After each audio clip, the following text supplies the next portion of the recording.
Noah is reincarnated as a noble one day, but there's a major problem. Just take a look at that status screen, nothing but pure Asian parent disappointment. He was born as the 13th prince of the imperial royal family, and the emperor is quite interested in seeing his new baby boy. He is informed that Noah's highest magic affinity is with water, so he decides to gift him a fief near the water as a first birthday present. And as soon as he says that, Noah notices something appear next to his E-rank water magic. The emperor then asks to see Noah's stat screen, and Noah is a little worried since with a report card like this, he'd definitely end up getting thrown in a dumpster, but miraculously, when his status screen is displayed, his water magic stat has changed from E to double S rank. Everything else is still a solid F, but who cares about that? A literal baby has the highest water magic stat any of them have ever seen. And it's a clear indication that he's going to be a genius water mage in the future, so the emperor takes a liking to Noah. The reason his water magic is SS rank is due to the fief that he was granted by his father at birth, although on his personal status screen,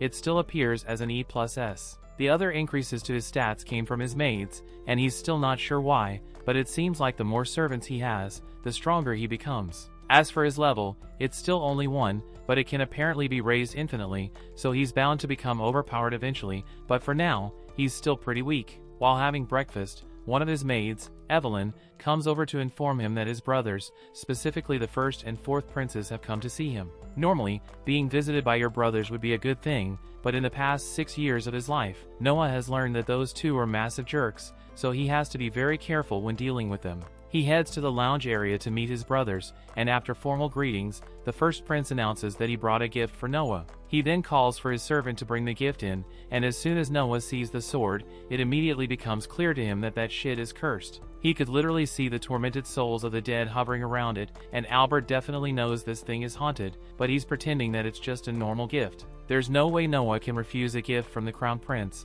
so he is forced to accept it even though he knows it probably won't end well. He grabs the handle and lifts it up as Albert casually explains that this is a water magic sword and over 120 knights have died trying to use it. Noah is startled when he hears this, so he loosens his grip on the sword, but the 4th prince tells him there's no need to worry because so far, everyone who was unworthy of the sword died the moment they picked it up, so if the curse was going to affect him, he would already be dead by now. The reason Noah is immune to the curse is likely thanks to his double S water magic attribute, and it's kind of reassuring to hear that he's not at risk of dying because of this thing, but Noah is still pissed at the fact that Albert just risked his life for a dumb experiment, but he can't say that out loud, so he just waits for Albert to get up and leave on his own so he can have some peace and quiet. Later that day, Noah is walking through the halls with one of his maids, Zoe, and he notices that she seems to be unhappy, so he asks her if something is wrong. Zoe doesn't want to bother Noah by talking about her problems, so she's fine, but Noah is certain she's not fine, so he orders her to tell him what the problem is immediately.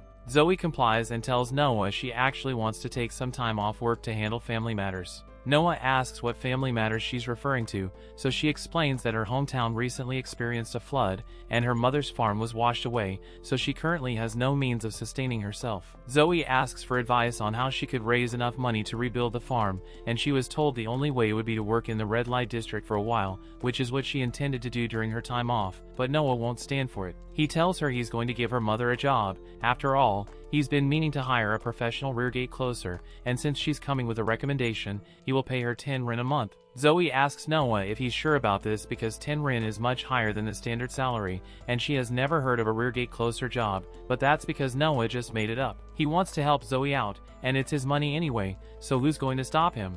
He also tells her that he has an old house on the outskirts of town, and she and her mother can stay there so they don't have to worry about rent either. Zoe has served him faithfully all his life, so there's no way he would let her sell her body in the red light district because of a flood. But speaking of the flood, there's one more thing Noah needs to do. He calls for his butler, Dylan, and orders him to make arrangements to buy up as much of the flood-damaged land as possible. Both Dylan and Zoe are shocked to hear this, but Noah explains that there are bound to be con artists who would try to scam all the innocent people who just lost their livelihoods, so he wants to secure them before that happens. Dylan is left utterly speechless because he can't believe Noah was able to predict the outcome so far ahead even though he has so little experience as a 6-year-old. Noah experienced this kind of thing a lot during his past life, but he can't tell them that, so he just moves on without giving an explanation. Dylan is more than happy to help Noah procure the land, but he asks how they are going to acquire the funds to do so, since by his rough estimates, it would cost around 700,000 Rin to pull that off. Zoe is shocked when she hears that number, and Noah doesn't blame her because it is practically a small fortune. The average adult here in the capital only earns 120 Rin a year, and that's enough to afford a family, a house, and good food. Noah's household is obviously richer than the average adult, but even then, he only has about 500,000 Rin to work with, so he needs to find a way to raise another 200,000 soon. He doesn't have many options, so he decides to sell the fief he owns, but Dylan tells him he can't do that. The land was a gift from the emperor, and selling it without permission would be a crime against the imperial family. Noah is aware of that, but he still wants to do it anyway because he has no other option, and he is willing to take whatever punishment his father decides to give him as a result. The next day, Noah and his retainers are busy making preparations to head to the flooded lands when he receives an unexpected visit from the fourth prince, Henry. Albert may be a jerk, but Henry is actually pretty nice once you get to know him, and he is genuinely concerned about Noah, so he came to warn him that the sword Albert gave him has a will of its own, so even if he is immune to the curse, he is still going to need to earn its recognition before he can use it safely.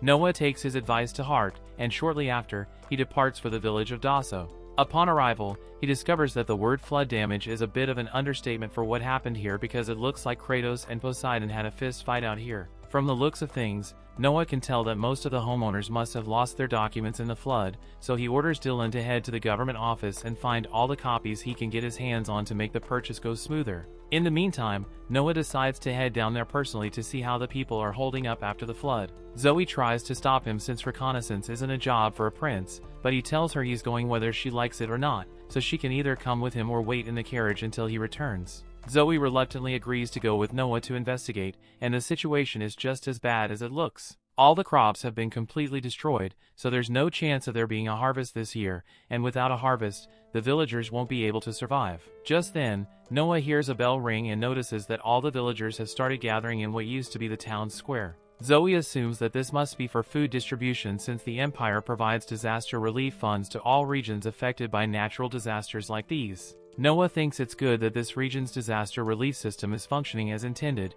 and he heads over to join the villagers in their meal, but the second he tastes the food, he takes back everything good he just said about this place. He has tasted British food that's less depressing than this sad excuse for a broth, and he's pretty sure the vegetables used here were rotten. One of the villagers hears Noah complaining about the food, and unaware of Noah's identity as a prince, he assumes he must be another unfortunate victim of the flood. He tells Noah that the food is always like this, and even if they complain, nothing is done about it because the people who made the food couldn't care less about dumb things like health or food poisoning. Just then, Noah hears a loud announcement about an inspection, so he asks Zoe what it's about and she informs him that the local government official, Lord Geralt, is here to inspect the quality of the food.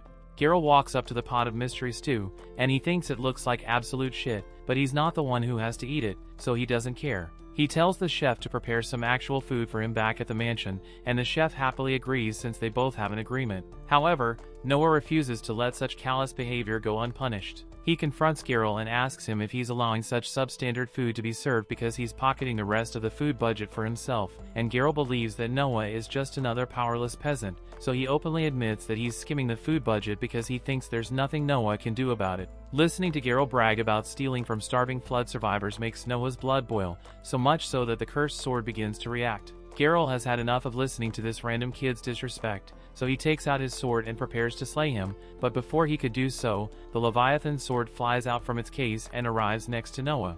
Noah's strong will and sense of justice were enough for the sword to acknowledge him as a worthy wielder, so now that he is able to use its power, he effortlessly slices Geralt's head off the crime of embezzling funds and threatening a royal prince. Soon after, Lord Rowan, Geralt's boss, shows up, and the guards try to convince him to have Noah arrested for killing Geralt, but as soon as Rowan sees Noah, he immediately recognizes him as the 13th prince and kneels to show his respect. Noah tells Rowan that they need to have a long chat regarding the situation here, which is a polite way of saying Rowan is in deep trouble for letting Geralt get away with this for so long. He says he has already punished Geralt, but the accomplices who helped him steal those funds are still over there, so he expects Rowan to deal with them appropriately. But in the meantime, Noah orders him to have a decent meal prepared for the people here. Later on, after Noah has completed the purchase of the village, Albert receives a report on what Noah has done, and he's surprised that his brother was able to use the sword without suffering any drawbacks, but he still has more plans in store for him in the future. Meanwhile, Noah is called into a meeting with his father to explain himself. He was fully expecting to be reprimanded for selling his land to buy a flood-damaged village,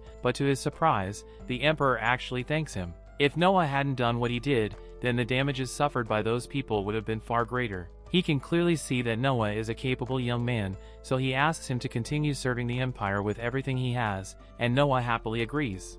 A little while later, we see Noah visiting the City of Mirrors, and he's here because he heard that there's a talented singer performing. As the show begins, Noah is captivated by the girl's beautiful voice, and he is really enjoying her performance, but all of a sudden, a group of thugs barges into the theater and immediately start yelling at the girl. The girl's father apparently owes them a lot of money, which is why she is working as a singer here to pay it back, but the thugs don't think she will be able to earn enough money to pay them back like this, so they threaten and yell at her to go work in the red light district. Everyone sees this happening, but they are all too scared to step up and do anything about it, so Noah decides to take action before things become any worse. He walks out onto the stage and quotes the law in the Imperial Constitution that specifically prohibits forcing children to pay off their parents' debts, so what they are doing is illegal. The thugs tell Noah to mind his own business and threaten to teach him a lesson if he doesn't back off, but Noah simply summons his sword and gives them all warning shots. Now, they know Noah isn't someone they can mess with, so they all back off, but they still yell that he's going to pay for this the next time they see him.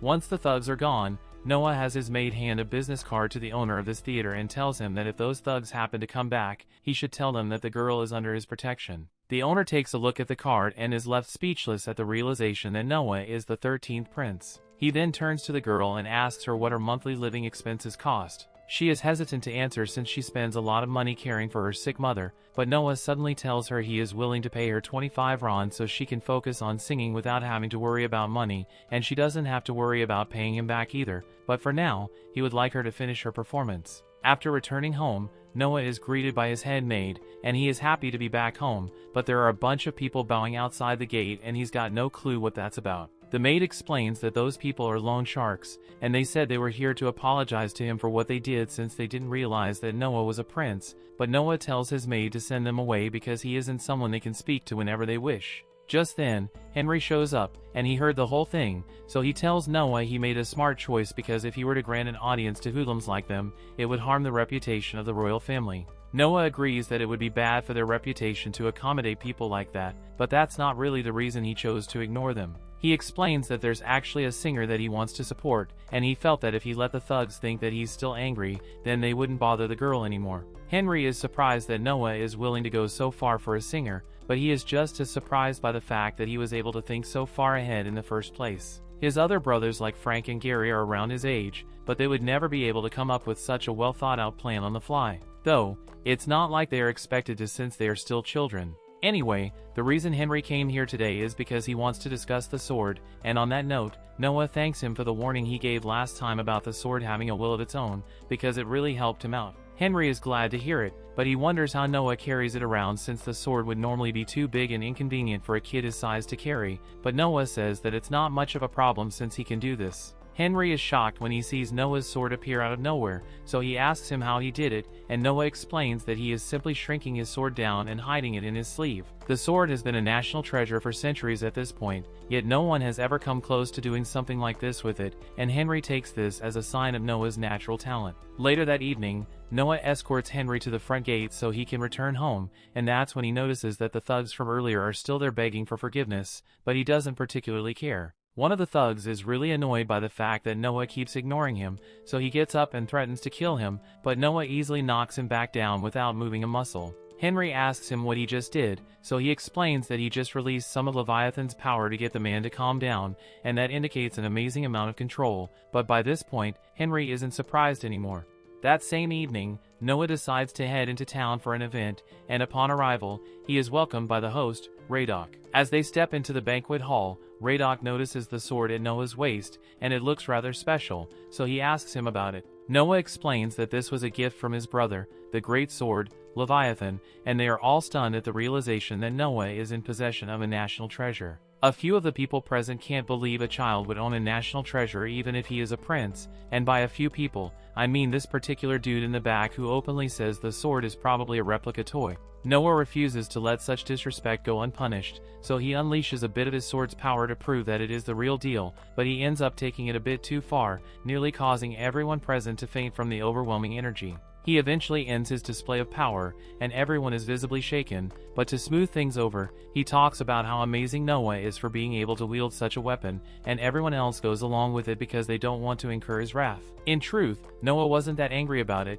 but the sword was, which is why it took action on his behalf. The host asks Noah what he plans to do with the man who disrespected him, and normally, a situation like this would call for serious punishment, but Noah decides to just let it go because it's not that deep. The party carries on as intended afterwards, and all the nobles approach Noah one after the other to introduce themselves. Next up is Byron Allen, the head of the Allen Company, and his daughter, Cindy. After taking one look at them, Noah deduces that Cindy must be adopted, and Byron is surprised to hear him say that, but Noah is indeed right about her being adopted. He asks how Noah could have known that Cindy is adopted, so he explains that he noticed that Byron carries himself with the composure of a noble born into high society, while Cindy carries herself as someone who is still learning the ins and outs. Furthermore, he can tell that she used to be a slave by the way she looked at him when he said she was adopted. Byron begins apologizing for not explaining sooner and clarifies that he originally bought Cindy as a slave, but she is smart and learns quickly, so he thought it would be better to teach her as his daughter so she could inherit his business one day. He assumes Noah must hate the idea of a noble adopting a slave as his daughter, but on the contrary, Noah greatly approves of Byron's decision. He tells Byron that he and his daughter are welcome to visit his mansion anytime, because he would love to hear more about their lives. The next day, Noah heads out into the market to take a look around, and while there, he happens to run into one of his brothers, the 8th prince, Oscar. He asks what Noah is doing out here all by himself, so he explains that he was just taking a stroll for fun. Oscar doesn't see what's so fun about a stroll, but since Noah isn't busy right now, he asks him if he would like to join him for a little treasure hunt. This gets Noah's attention, so he agrees to join, and Oscar takes him to Cobalt Street. This place is known for the countless artifacts that are sold here, but there are also a fair number of counterfeits as well, which is why finding genuine artifacts is really difficult. Noah and Oscar spend the afternoon searching the market for any decent artifacts, but no matter how hard Oscar looked, he couldn't find anything good. He is ready to call it a day and head back home, but all of a sudden, Noah spots a book that catches his eye. He immediately offers to buy it, so the stall owner says he has to pay 3 rein. After paying, Oscar comes over to ask Noah if there's anything special about the book, but the second he lays his eyes on it, he realizes that the book is the grimoire of the legendary sorcerer, Andrea, and something this valuable would normally be worth thousands of rein, so the stall owner just lost his retirement fund without knowing it. Oscar asks how Noah knew it was a grimoire since very few actually know what it looks like, but in truth, Noah had no idea that this was a grimoire to begin with. He just saw one of his stats increase when he touched it, so he wanted to buy it for the stat boost. But now that he thinks about it, if this thing increased his stats, then it must be similar to his sword, which would mean it has a consciousness of its own. To test his theory, Noah points Leviathan at the book, and all of a sudden, dark energy begins to pour out of it as a malevolent spirit emerges. Oscar now realizes that the grimoire must have had the sorcerer's soul sealed within it, and now that it has become a vengeful spirit, it is going to attack anything within range. He warns Noah to stand back, but he knows exactly how to deal with this thing, so he raises his sword and hits it with a water slash at full strength. As a result, the spirit is completely destroyed, and Oscar is glad that the situation has been handled, but he is concerned that someone might have gotten hurt during the chaos. However, Noah tells him there's no need to worry about that, since he made sure to aim his blast towards the sky. It is impressive that Noah was able to make the best decision when given so little time to think, but Oscar is more amazed by the fact that he defeated the spirit of a sorcerer in one strike. Just then, a local shop owner named Alan approached the two of them and says he has a proposition for them. He explains that he has an artifact that he has been unable to use for a while now, but after seeing Noah's display of strength, he thinks he may be able to awaken it. Noah is intrigued, so he and Oscar follow Alan back to his shop where they are presented with a special ring. For most people, it doesn't do anything, but according to the rumors, it will awaken when someone worthy puts it on. It sounds like a classic scam, but Noah has nothing to lose, so he decides to try it, and to his surprise, the ring reacts to him and ends up forming powerful armor around him. Noah decides to get the ring since it has a myriad of defensive abilities, and on his way back, he gets an unexpected opportunity to test it out as the loan shark from before tries to attack him for revenge. The ring automatically creates a shield to defend Noah, and the guy gets tackled to the ground, so he won't be a problem now. Noah later heads to one of the singer's performances, and after attacking a noble, that loan shark is doomed, so the singer doesn't need to worry about him anymore. But it turns out that he wasn't the only troublemaker, because after the singer finishes her performance, two drunk dudes jump on stage and try to flirt with her. Noah steps in and runs them off, but he is getting tired of the constant trouble here, so he asks the owner to stop accepting customers like them. The owner agrees that it's a bit of a problem, but these are the only customers he has, so he can't afford to stay in business without them. In that case, Noah offers to buy the business outright and offers the owner a huge sack of coins. The singer approaches Noah to thank him for protecting her, and she's not sure how she could ever repay him, but Noah says that all he wants is to hear her sing, so he asks her to perform one more song for him. One morning, Noah is getting ready for the day when he receives news that dead Marley, the general of Holjoy, is here to visit him. Holjoy is one of the most promising lands within Noah's fief, so he agrees to meet with Marley and tells his maids to bring him inside. Marley greets him in the meeting room, but Noah tells him there's no need for such formalities and asks Marley to have a seat. Marley and Noah first met a year and a half ago, around when Marley was first appointed as the general of Holjoy, and speaking of which, Noah asks him how it's going. He recalls that Marley was given an imperial order to manage the flood control of the area, but by the look on his face, he can tell that things aren't going well on that front. Holjoy is a bountiful grain farmland that runs along a curved river, but this makes it prone to occasional flooding, which is why the emperor ordered funds to be provided for disaster relief. Marley explains that he hasn't been able to make any significant changes, and a main reason is that the Minister of Finance keeps finding excuses to avoid dispersing the necessary funds. Noah is incredibly displeased when he hears this, since it sounds like a clear-cut case of misappropriation of national funds, so he asks Marley to come with him, because they are going to pay the minister a little visit. A little while later, Noah pays the Minister of Finance a visit over lunch, and the minister is just as far and greasy as Noah expected. The minister initially tries to flatter Noah, but he gets straight to the point and asks him why he hasn't given Marley the funds needed to manage the flooding in Holjoy. The minister remains calm and tells Noah he has a very good reason for that, but Noah cuts him off and tells him he had better not be looking down on him because he is a kid. After all, belittling a prince is an executable offense. The minister is now starting to get a little nervous, so he quickly explains that during last year's flood, the emperor generously granted Holjoy a tax exemption, so he thought it would only be fair for Holjoy to use the money they saved to fix the flooding this year. That's the most BS statement Noah has heard in his 6 short years of life in this world, so he asks the minister if he takes him from a fool or something. It is clear that the exemption was granted because Holjoy didn't have any money to pay taxes last year, so for the minister to speak as though Holjoy still has that money is an insult to Noah's intelligence.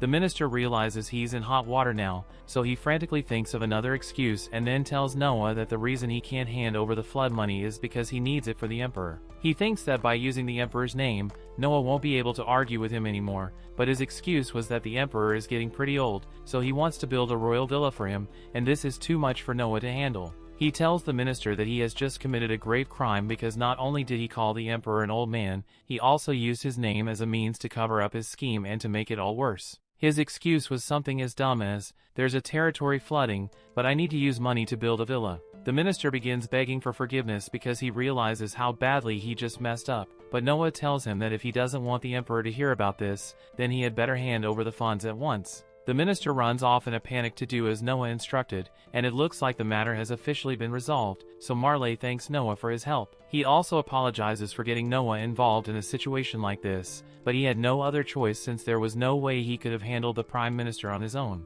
As Noah prepares to return home, he suddenly receives a message stating that the emperor wants to have a meeting with him. Noah is surprised since it's rare for his dad to summon him out of nowhere, but it must be important, so Noah drops everything and heads over to his father's castle. Upon arrival, Noah greets the emperor, but he tells Noah there's no need to be so formal around him. First off, he wants to congratulate Noah for doing such a good job dealing with the Minister of Finance. Noah is surprised that the emperor already knows about that when it literally happened a couple of minutes ago, but he is told that information is one of the strongest weapons one can wield, and as the emperor, his information network is unmatched. Noah appreciates his father's praise, but he tells him he was only doing what he thought was right. Even so, the emperor is impressed that Noah can see past deception so easily despite only being 6 years old. He also heard about how Noah mastered Leviathan's power in such a short amount of time, and it is truly a remarkable feat considering the dark nature of the sword.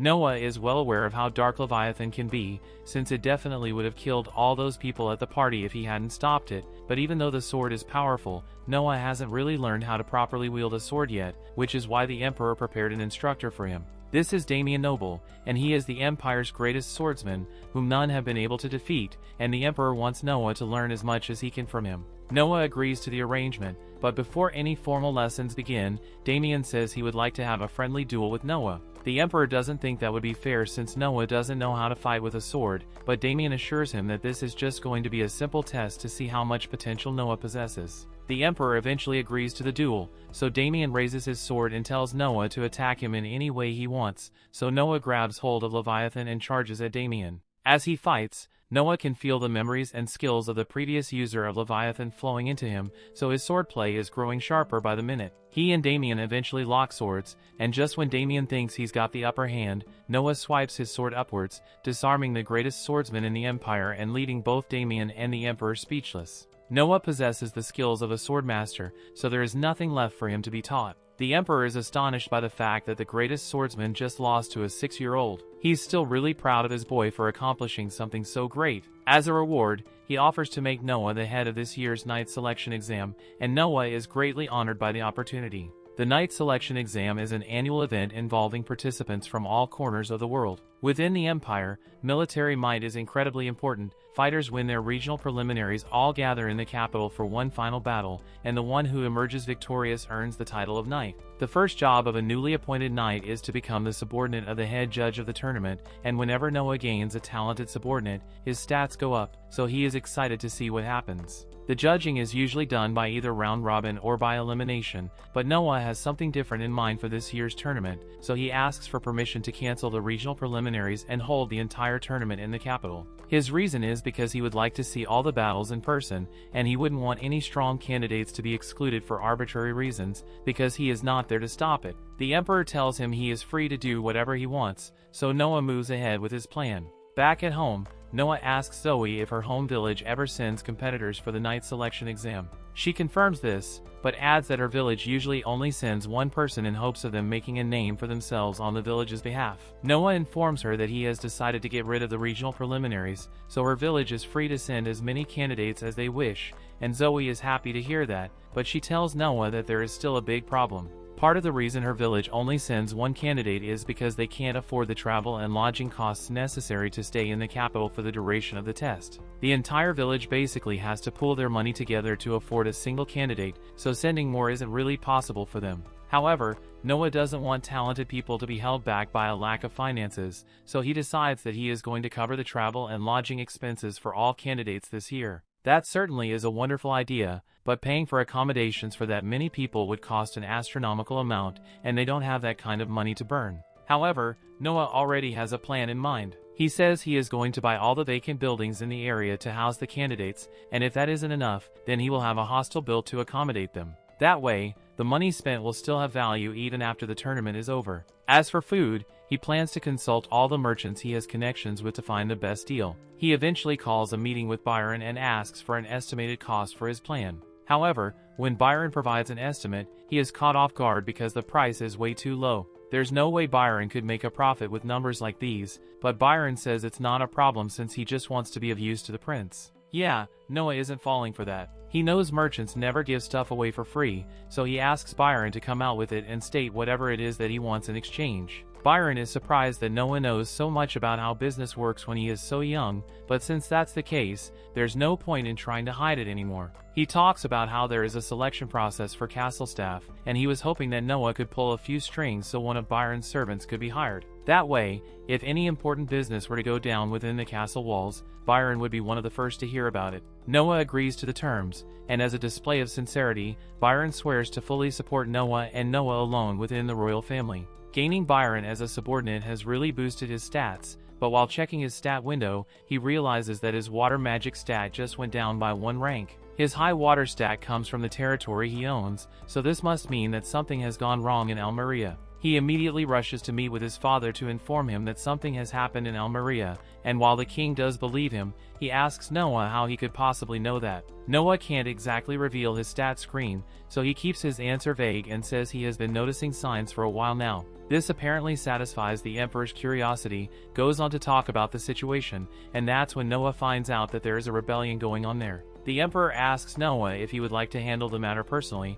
but after giving it some thought, Noah says he doesn't want to do it. Most nobles would jump at the chance to claim glory in battle, but he believes Henry would be a better choice since he has more experience with this kind of situation. Later that night, Henry and Noah are riding in a carriage together, and Henry asks him if he's sure about this since with the way this nation operates, he could have significantly raised his status by gaining a great achievement in battle. Noah explains that he isn't skilled enough to be deployed into a battle, and even if he did manage to find a way to survive, many of his soldiers would likely die in vain, and that's something he would like to avoid. All of a sudden, Leviathan warns Noah of hostile intent up ahead, so he tells the driver to stop the carriage. He knows it must be the rebels attempting to assassinate him, and since it's him they are after, he takes off running get as far away as possible from Henry. Just then, water jets shoot up from the ground, and they all converge on Noah as the rebels show themselves, but Noah has defended himself with his shield, so he is still perfectly fine. The rebels then try to jump Noah, but he is far too skilled for them to handle,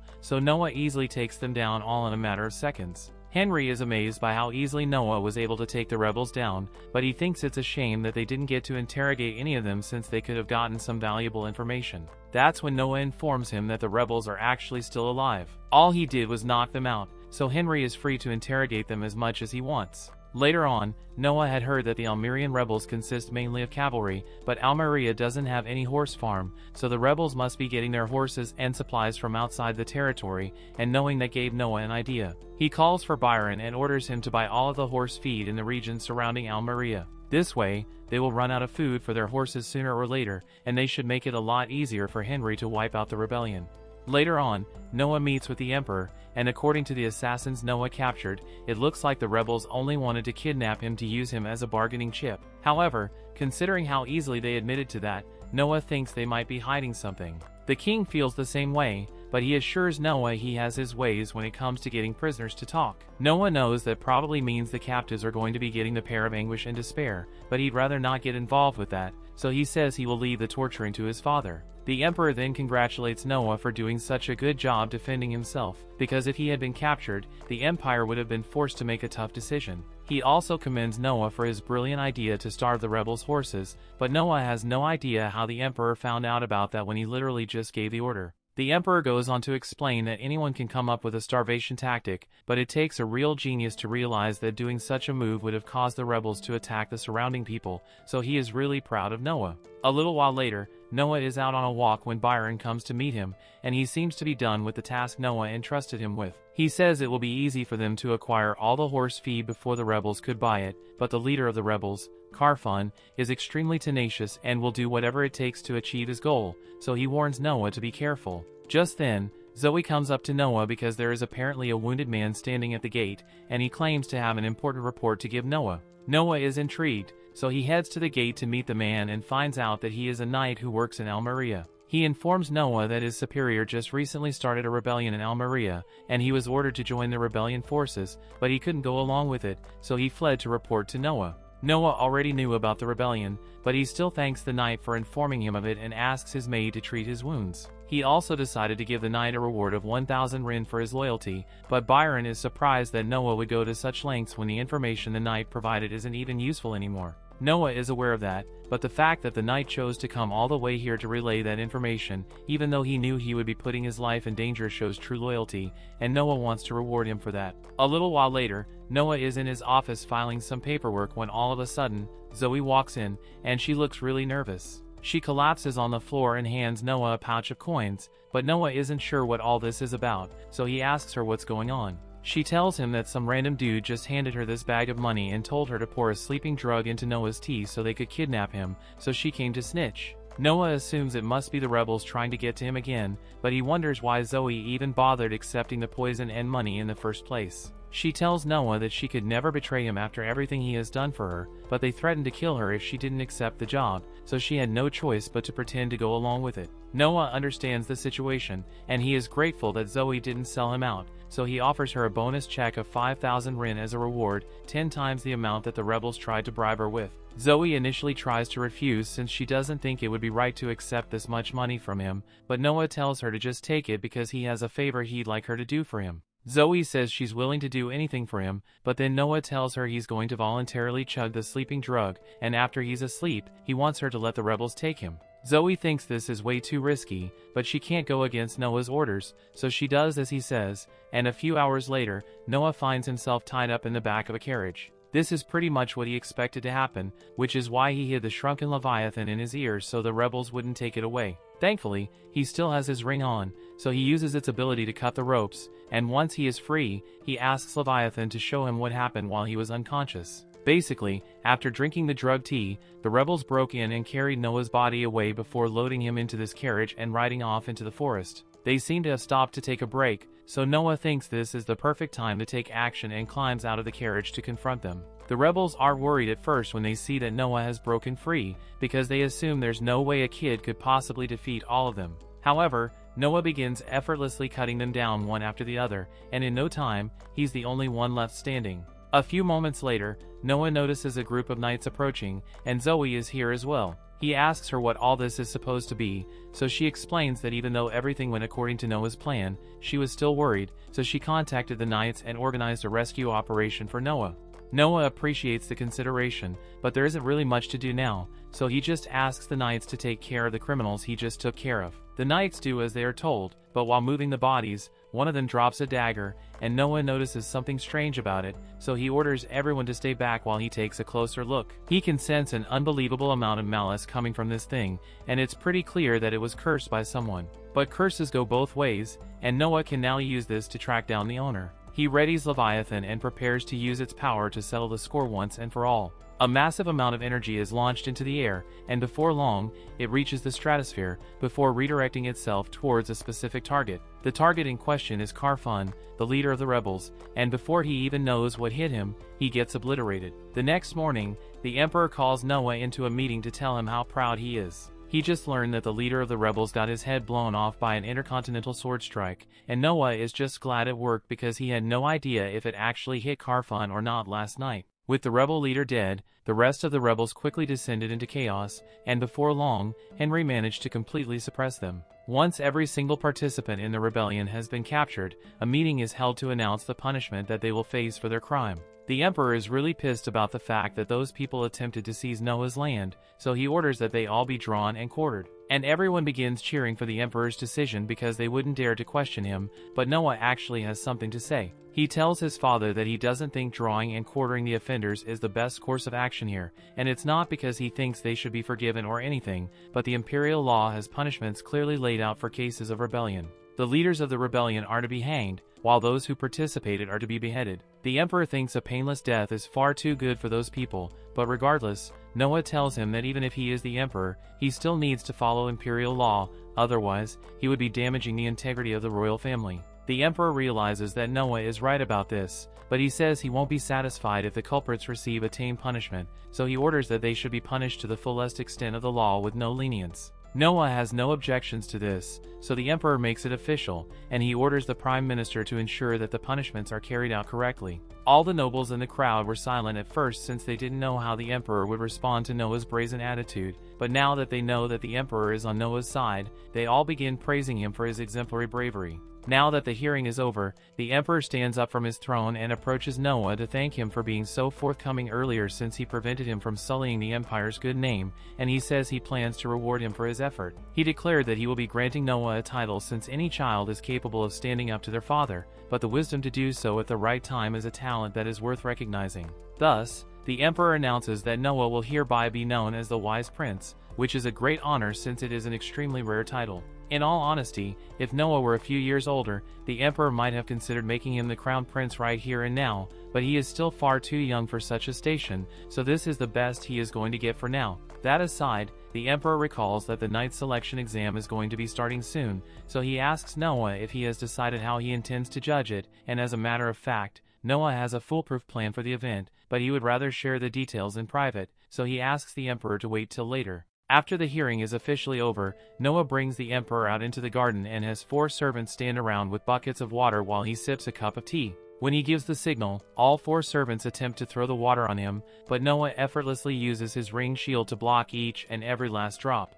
This is how he plans to judge the candidates of the selection exam. He will have them attack him one by one, and then judge their performance based on how close they get to actually hitting him. The Emperor is impressed since this method takes a lot of the stress of judging off Noah while also making sure it is fair and equal. However, he is a little worried about the risks since if one of the participants happens to be strong enough to break through Noah's shield, then he might get seriously hurt. Noah is aware of the risks, but he assures his father that everything is going to be fine because he has measures in place for such an occurrence. Later on, the Emperor heads to the royal treasury with the minister, and along the way, the Prime Minister asks him if he's sure it was a good idea to openly admit that he thinks Noah is a good candidate for his successor like that. The Emperor sees nothing wrong with it since it's pretty obvious that Noah is a genius. After all, he took out an enemy leader at his age without ever so much as setting foot on a battlefield, and that is a feat worthy of recognition. There's also the fact that the magic sword in his possession holds unimaginable power, and even now, part of that power remains sealed because it would be too dangerous for an ordinary person to wield, but something tells the Emperor that Noah could probably handle it. The day of the knight selection tournament finally arrives, and everyone has been informed of the rules of this tournament. Noah is going to be sitting in his chair all day, and one by one, each knight candidate is meant to come up and attack him. His shield is more than enough to stop their attacks, so no one has managed to get anywhere close to actually hitting Noah yet. Even magic is completely ineffective against his defenses, so it looks like no one stands a chance here. Time goes by, and it is time for the final contestant for the day, so Shirley steps out onto the stage and draws her sword before charging at Noah with full force. Noah's shield activates as intended, but Shirley's sword actually manages to cut through it, which Noah really wasn't expecting to happen, so he ends up getting pierced in the arm a little. The guards immediately apprehend Shirley for daring to injure the prince, but Noah tells them to release her immediately because attacking him was the whole point of the contest, and he wouldn't have set it up like this if he wasn't willing to accept a few injuries as a result. Anyway, since Shirley managed to break through his defenses, Noah announces that she has passed his test. Noah later invited her to come back to his quarters, and once they arrived, she nervously asked him what he meant when he said she passed his test. She assumes that means Noah is going to punish her in some way for harming him, but Noah tells her he really holds no grudge against her for what happened. In fact, he would like her to attack him one more time. Shirley is still a bit nervous and isn't sure what to do, but Noah reminds her that she is a knight, and her job as a knight is to follow his orders regardless of what they may be, so she picks up her sword and charges at Noah. His shield activates as expected, but unlike last time, no matter how hard Shirley pushes, she is unable to break through. Noah explains that he could have stopped her during the contest if he wanted to, but he wanted to see if she was the type of knight who would follow through on her orders to attack regardless of the situation. Most people would have held back because they were scared of hurting Noah, but she charged in at full force, and that's the kind of commitment Noah wants. Shirley swears her undying loyalty to Noah, and as he takes a look at his stat screen, he realizes that having her as a subordinate just gave him a significant boost. Just then, Zoe comes in with a doctor to treat Noah's wounds since it still needs to be taken care of, and thankfully, Shirley's strike didn't hit any bones or major arteries, so the doctor is able to patch Noah up fairly quickly. Shirley is amazed because she had no idea that injuries could be treated in such a manner, especially since there are no doctors in her village. Noah is surprised to learn of this, so he asks Shirley what the people in her village usually do when one of them gets sick. Shirley explains that they kind of just leave it like that and hope it gets better on its own, which usually doesn't end well. Noah can't just leave things as they are, so he asks the doctor what's the quickest way to become a doctor, and he is told that one would have to become an apprentice first. Thus, Noah turns to Shirley and tells her to gather the most clever and hardworking people from her village and bring them to him because he is going to have the doctor take them on as apprentices. He assures her that all expenses will be covered, so she doesn't need to worry about that, and Shirley is very grateful for Noah's consideration. Now that Shirley is one of Noah's knights, she lives in the mansion, so the next morning, she wakes up and gets dressed for her duties. While heading downstairs, she runs into Zoe so she greets her, and mentions that she could barely get any sleep last night because she isn't used to sleeping in a big room. She is honestly surprised by how well taken care of the servants here are, and it's clear that they all love Noah more than anyone else because he treats them well. Among all the princes, it is widely known that Noah is by far the kindest, which isn't exactly hard since most royals do tend to be jerks. Still, Noah is loved because he doesn't let his status change the way he treats others. In fact, there are countless maidens who would kill for the chance to become Noah's bride, and the other maids start teasing Zoe because they know she loves Noah the most of all, but Zoe bashfully denies any romantic feelings and says she just wants to be useful to Noah, and Shirley feels the same way. Later that day, Noah is busy stamping some documents with Shirley by his side, and a few moments later, a knight comes to inform Noah that the list of knight candidates that he chose have been approved. Noah thanks the knight for his work and tells him he may go now, but he asks Shirley to escort him as he leaves. Shirley still isn't used to the idea that she is now a high-ranking knight herself, so she bows to thank the knight for paying a visit, but the knight tells her that it isn't necessary because she is technically above him now. He can tell that Shirley is going to make a fine knight, but before he leaves, he gives her a piece of advice and tells her she's got a good thing going as Noah's knight, so she had better not mess it up. Late that night, Noah throws a party and has his favorite singer perform. The party is to commemorate his success regarding the knight selection competition, and Noah invited Marley here as thanks for all efforts he put into making it a success. He also informs Marley that all the merchant groups who have ties with him are currently present in this room, so he would do well to establish good ties with all of them because it will help his own business grow. The singer's performance soon ends, and Noah is greatly pleased by it, but all of a sudden, Zoe comes up to him holding a letter, and she says it was addressed to Noah, but she's not sure what it's about. Noah takes a look at the letter out of curiosity, but he isn't sure what it's supposed to mean either. He asks who delivered the letter, but apparently, the guy responsible ran away from the guards after dropping the letter off, so there's no way of knowing who's behind this. Noah decides to open the letter to see what's inside, but Shirley warns him not to do that, because it could be a trap of some kind. Noah is aware of the potential risks, but since Leviathan isn't reacting, he is certain that the letter isn't going to be life-threatening. He opens the letter and pulls out a small piece of paper which states that the remnants of the Almerian rebels have begun to make their move. Zoe is surprised that the rebels haven't given up yet and wonders what they could be planning, but Noah has no idea. The letter states that the person responsible for delivering it has returned to Almeria to act as an undercover spy for him, and Noah assumes the undercover agent in question must be that knight who came to inform him of the rebellion not long ago. Zoe thinks Noah is right since that man really did seem to admire Noah a great deal, so he's going out of his way to assist to show his respect. Shirley thinks this is great news, but Noah actually tells her this is terrible, because that knight has absolutely no real spy training, so if he goes around trying to act as a spy, he's going to get himself caught in no time. When that happens, he is bound to be either tortured or killed, and Noah can't let that happen, so he needs to do something. Henry is likely already near the Almeria territory, so Noah plans to ask him for help, but there's no guarantee that he will make it in time. A little while later, Noah receives a response letter from Henry, and he apparently did his best to save the knight, but by the time he got there, the knight had already been discovered and tortured for information. Noah wishes the knight had just told the rebels everything he knew, because it's not like he had much useful information to begin with, but instead, the knight remained absolutely silent as they tortured him, and as a result, he was left in critical condition. By the time Henry arrived, the knight was still unconscious, but thankfully alive. However, there's no guarantee that he will survive given his injuries. Noah feels responsible for this, since if he had simply maintained an information network for himself, the knight wouldn't have felt the need to put himself in danger to acquire that info for Noah. He turns to Zoe and orders her to send a letter to Almeria, and tell the one in charge to spare no expense when it comes to treating the knight, because Noah will reimburse them for all costs incurred. The next day, Noah heads out into the market with Shirley as his guard, and she is completely amazed because she has never seen so much stuff in one place before. However, Noah reminds her that she's on the clock, so this is no time for her to get distracted. Shirley apologizes and runs to catch up to Noah before asking him why he chose to come to the market today, and Noah informs her that he's here to get a gift for Henry, as thanks for suppressing the rebellion in his territory. They head into one of the shops, and Noah explains that he is looking for a good gift for his brother, so the owner brings out an assortment of all the fancy items he has in stock. They are all quite nice, but none of them really seems to impress Noah until he catches a glimpse of one item in particular. The owner reveals that the item in question is a beautiful sculpture made entirely out of glass by a skilled artisan, but as the art of creating glass sculptures is difficult to learn, only 2 statues like this exist in the world. Noah thinks this would be the perfect gift to get for Henry, so he tells the owner he wants to buy it and offers him $10,000 as payment.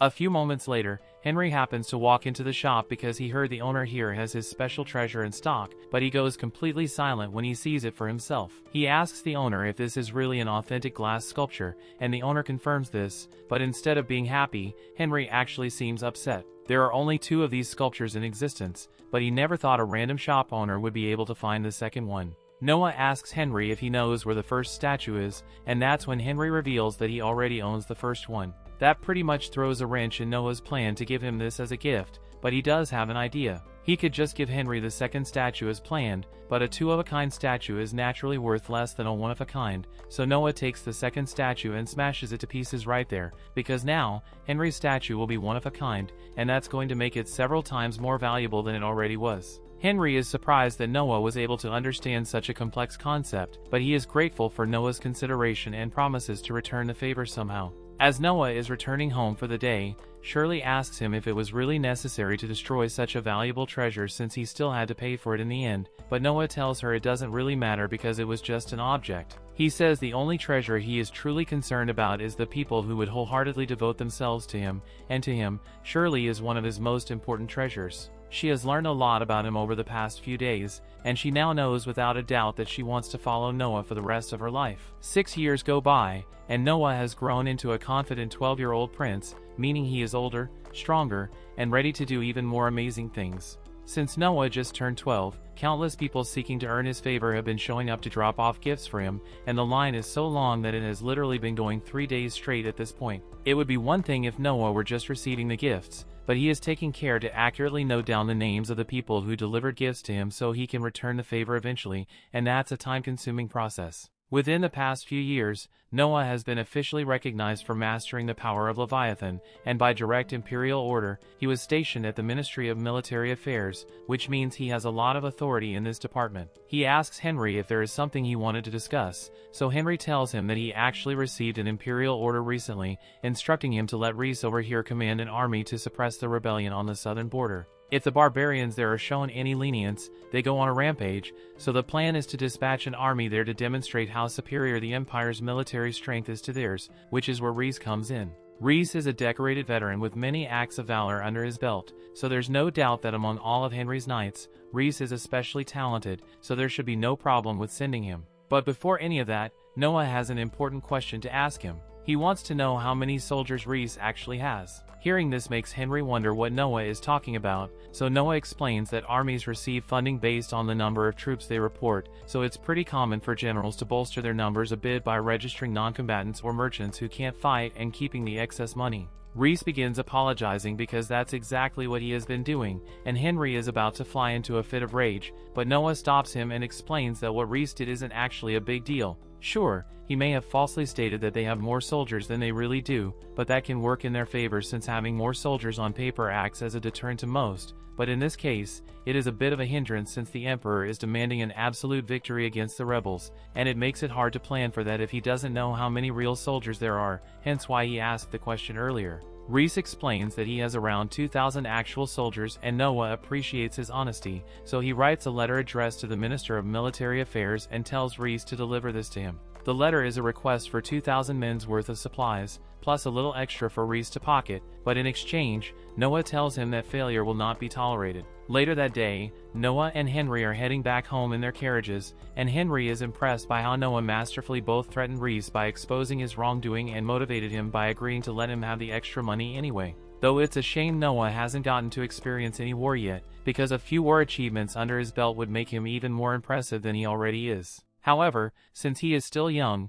he is pretty much forbidden from participating in wars. Noah is more than capable of handling himself, but the rule stems from the fact that most royal babies end up dying within their first year, and this isn't because of some kind of plague or anything. It's mostly because of the other prince trying to get rid of their competition by spawn camping, but Henry isn't like the others and actually cares about his family members quite a bit. He starts telling Noah about a few of his war stories, but while he is talking, a little girl in rags runs out of an alleyway and onto the road. This startles the horses and causes them to stop, so Henry asks what's going on, and the little girl begs for help. A moment later, another group of children comes running out of the alley, followed by a bunch of men chasing after them. The men grab the kids and attempt to drag them away, but Noah steps in and demands that they stop. It's clear that the children are slaves, and slavery isn't illegal in this nation, so he can't arrest them for the sole act of enslaving children, but he can punish them for doing so without registration, so he demands to see their documents. The men have no documents to speak of, so even though they can clearly see that Noah just stepped out of a carriage with a royal insignia, instead of just running away, they decide to attack him. As a result, Noah proceeds to absolutely mop the floor with the goons, though he makes sure not to kill them outright. He then goes over to the children and asks if those men were trying to sell them off as slaves, which all the children tearfully confirm, but a moment later, a wrinkly old man walks out from the alley and tells Noah that there's nothing wrong with what he has been doing, because he works for Prince Gilbert. Even if unregistered slave trading is illegal, if this dude really does have Gilbert's backing, then there's nothing Noah can do in this situation, and knowing Gilbert, he probably did hire the man to traffic the children. However, Noah has the perfect solution to this problem. He says out loud, "Nah, you're lying," and knocks the man out before he could provide any proof of his connection to Gilbert. This way, he gets to save the children, and he has plausible deniability in case he is accused of disrespecting Gilbert's authority. In the meantime, he plans to take the children back to his mansion so he can listen to their stories, and as for the men, he will drop them off at Gilbert's house so he can handle them. Later that night, Albert and Noah are having dinner together when Noah receives a message from Gilbert. It is apparently thanking him for capturing those two, and claims that Gilbert had nothing to do with them because he would never sanction the illegal trafficking of kids.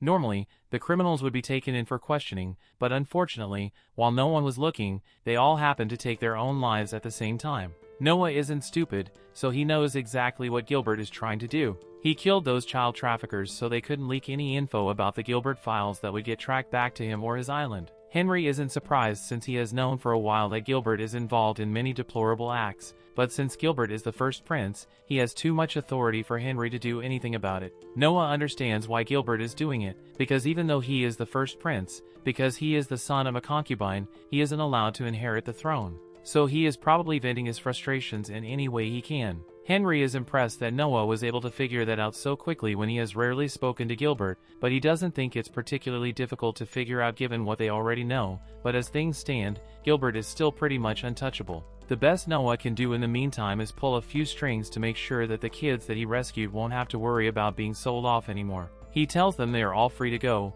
but the kids don't seem all too excited because they don't actually have anywhere to go in the first place. The children were all initially sold by their families for various reasons, so if they return home, they would likely end up being sold off as slaves again. Noah doesn't want to leave them to such an unfortunate fate, so he announces that he is willing to take all of them in and asks Dylan to prepare accommodations for them. He also promises that any of the kids who wish to study will be given full support to do so. The kids ask if this means Noah intends to buy them, but he clarifies that he doesn't want slaves, he wants loyal subordinates, so if any of them want to leave for any reason at any time, he will not stop them. Being treated so kindly is a completely foreign concept to the kids, so they aren't sure how to respond, but they are also very grateful to Noah, so they thank him before being led away by Dylan to get cleaned up. With this, the kids should be able to live happy lives from now on, and seeing that puts a smile on Noah's face, but just then, he remembers that he still has something he needs to do. The next day, Evelyn comes to inform that all the gifts for his birthday have been received and cataloged, but he tells her that's not important right now because he has something he needs to talk to her about.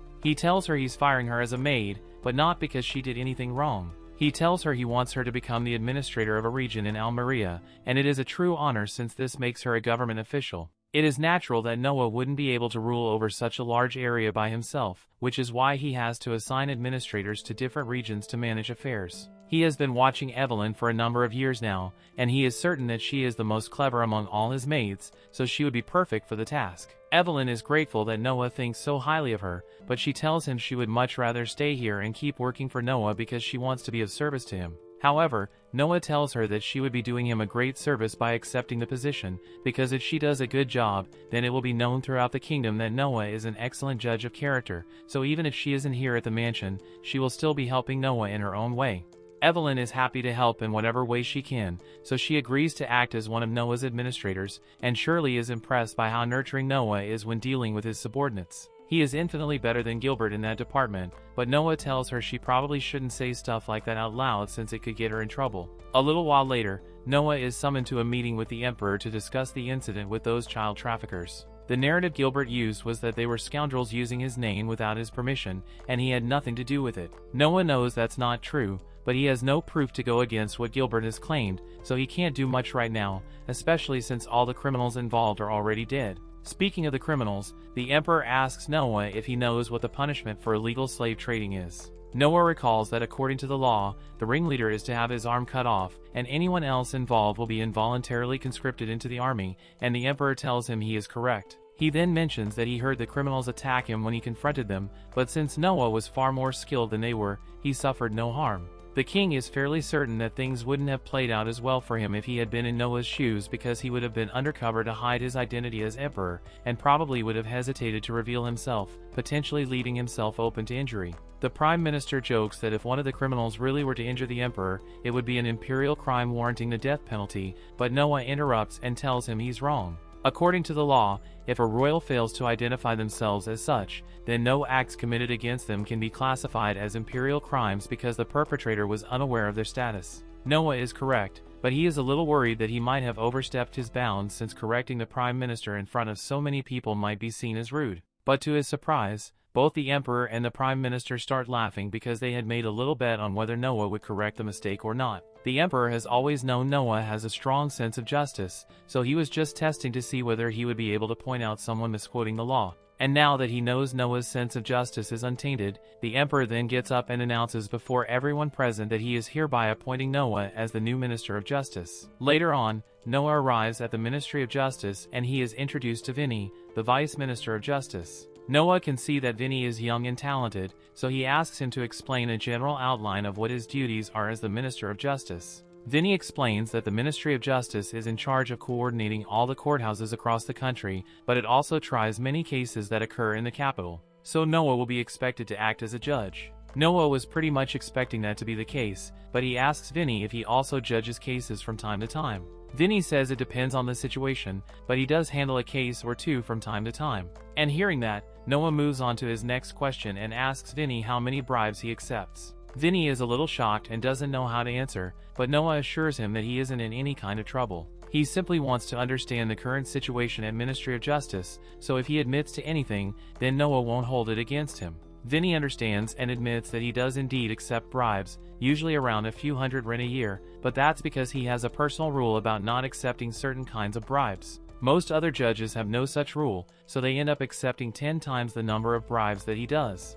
Noah is intrigued and asks Vinny what this rule he speaks of is, so Vinny explains that he does not accept bribes for cases related to murder. Not necessarily because he is against the idea, but because it would be too easy to expose. After all, if he sets the murderer free, the bereaved would know that he accepted a bribe and might come after him for revenge later on, so he decided that it was better to keep his bribes to cases that are low stakes. Noah understands, so he takes out a piece of paper and writes a check to Vinny for 5,000 Ren. He explains that assuming Vinny accepts 500 Ren in bribes per year, then this should cover 10 times that amount, so from now on, he wants Vinny to stop accepting bribes. Vinny is amazed by how rational Noah is, and he can now see why the king gave him the title of wise prince at such a young age. He decides right there and then that he wants to do right by Noah, so he tells him he doesn't need the extra money. He agrees to stop taking bribes altogether, and in exchange, all he wants is to serve Noah faithfully from now on. Normally, Noah would be suspicious of ulterior motives from Vinny,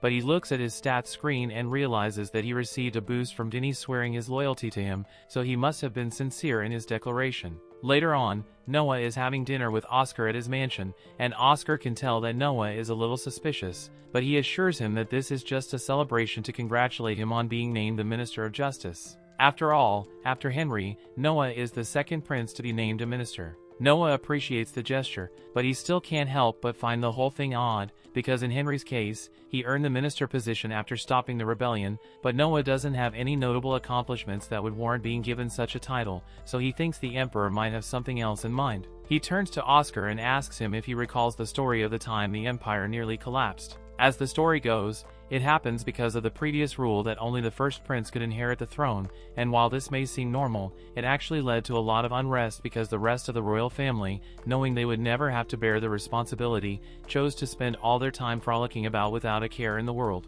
Understandably, that didn't go very well. So from then on, a new rule was made where each prince would receive a fief at birth, and whoever performed the best at their duties would be named crown prince. Just then, Oscar realizes what Noah is trying to say, so he stands up abruptly and asks if the emperor is really thinking of making Noah the crown prince. Noah says he isn't sure about it, but it certainly is a possibility. However, a moment later, one of Oscar's men comes to inform him that the emperor is planning on putting him in charge of the Ministry of Finance tomorrow morning, and that confirms Noah's theory. The emperor really is looking for someone to replace Albert as crown prince. Meanwhile, elsewhere in the kingdom, an operation is carried out by the royal knights to bust a group of people who have been plotting to overthrow the emperor. The emperor receives the news later that night, and from the interrogation, it seems the group was trying to get the emperor to abdicate the throne in order to instate the crown prince, Albert. It's pretty clear that this was a ploy from Albert to seize the throne, but low-key, it's hard to blame him because he has been the crown prince for 30 years already, and his dad has no plans to retire. It is still a major crime to attempt an insurrection, but there's no real evidence linking Albert to the crime, so punishing him will be difficult. But as for the other people involved in the plot, they are definitely going to be executed for this. The next day, since Noah is in charge of the Ministry of Justice, the case is brought before him, and he is asked to decide on a punishment. It's a pretty straightforward case since all the people involved were caught red-handed plotting to overthrow the emperor, but even though there's no direct evidence linking Albert to this case, it is still pretty clear that he was involved. After all, the people carrying out the plan were all members of Albert's inner circle. Vinny asks Noah what he plans to do, and normally, under imperial law, it is very rare for royalty to receive any punishment for the crimes they commit, but there is one exception to that rule, and that's in cases of insurrection. Here, the punishment is execution, whether you're a royal or a random bum, and even if a royal claims to have had no involvement in the plot, simply being aware of it without stopping it is enough to get them executed. Given how many of Albert's people were involved, it's practically impossible for him not to notice what was going on. If Noah really wanted to, he could charge Albert with treason and have him executed, but he knows that's not what the emperor would want. After all, having it go public that one of the princes tried to seize the throne would be a national scandal, so instead, Noah decides to bend the rule a little. He later meets with the emperor to discuss the sentence he came up with, and he explains that he plans to have everyone who was arrested on the scene executed with immediate effect. The fact that the emperor hasn't already called Albert out means he has no intention of punishing him, but if one of Albert's accomplices were to snitch on him, then it would be really difficult to cover up the scandal, which is why Noah wants to get rid of them as soon as possible. The emperor is impressed that Noah was able to deduce his intentions even though he never actually said anything, so as a reward, he grants him a budget increase and tells him he has high hopes for him in the future. After that, Noah returns home,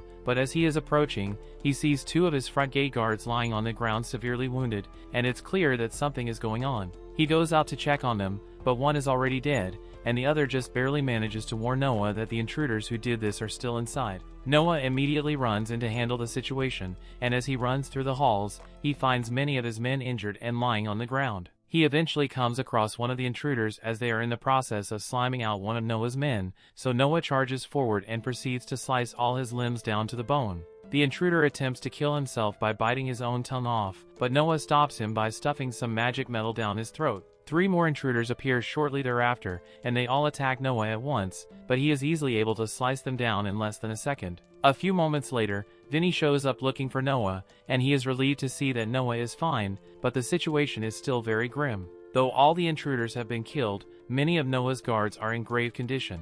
Noah is shocked to learn that all the intruders were killed since normally they would be kept alive for questioning, but this means someone must be trying to cover up their involvement, which leads Noah to believe these men are related to Albert in some way. It will be a mess if Albert is found to be connected to this attack, so Noah needs to come up with an excuse to get rid of the people he stopped from offing themselves. Under imperial law, harming a member of the royal family is grounds for immediate execution, so Noah stabs himself in the abdomen and tells Vinny to report that the intruders did this to him, so they will be executed before they can snitch on Albert. A few minutes later, Noah's wound is being treated when Vinny comes up to inform him that the executions have been carried out as he instructed, and Noah is relieved to hear that because if Albert's assassination attempt came to light, it would be a stain on the name of the royal family. Later on, Noah is called into a meeting with the emperor to discuss what happened, and the emperor knows that there is no way a bunch of random intruders would be able to lay a finger on Noah, so he must have injured himself as an excuse to get rid of them. He knows why Noah did it, and he is proud of Noah for going so far as to wound himself just to protect the family name.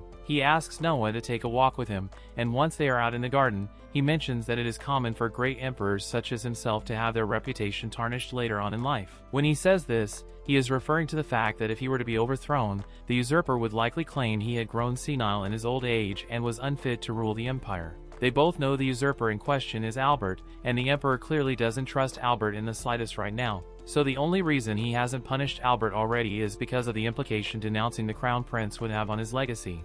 Noah comes up with a solution to the problem and suggests that since the emperor recently appointed Henry, Oscar, and Noah as minister prince, in order to ensure that operations are handled effectively, he suggests that the emperor should create a whole new position called the prime minister prince and have that position oversee the operations of all the minister prince. He then nominates Albert to fill that role, but the second the emperor hears that, he immediately shuts the idea down because he refuses to entrust Albert with such power. He is about to walk away, but suddenly, Noah calls out to him and says that he can understand why Albert is so impatient to claim the throne, because who wouldn't be after waiting 30 years? At least this way, he could placate Albert by giving him the control and power he desires, even if only symbolically. The emperor understands where Noah is coming from, but if he gives Albert power over the 3 prince ministers, then there's a chance that he will prevent them from bringing important matters to his attention. That certainly is possible, but Noah already thought of the perfect solution to that problem, which is why he intends to add a clause where if all the minister prince agree that a matter is serious enough, they can bypass Albert and go straight to the emperor.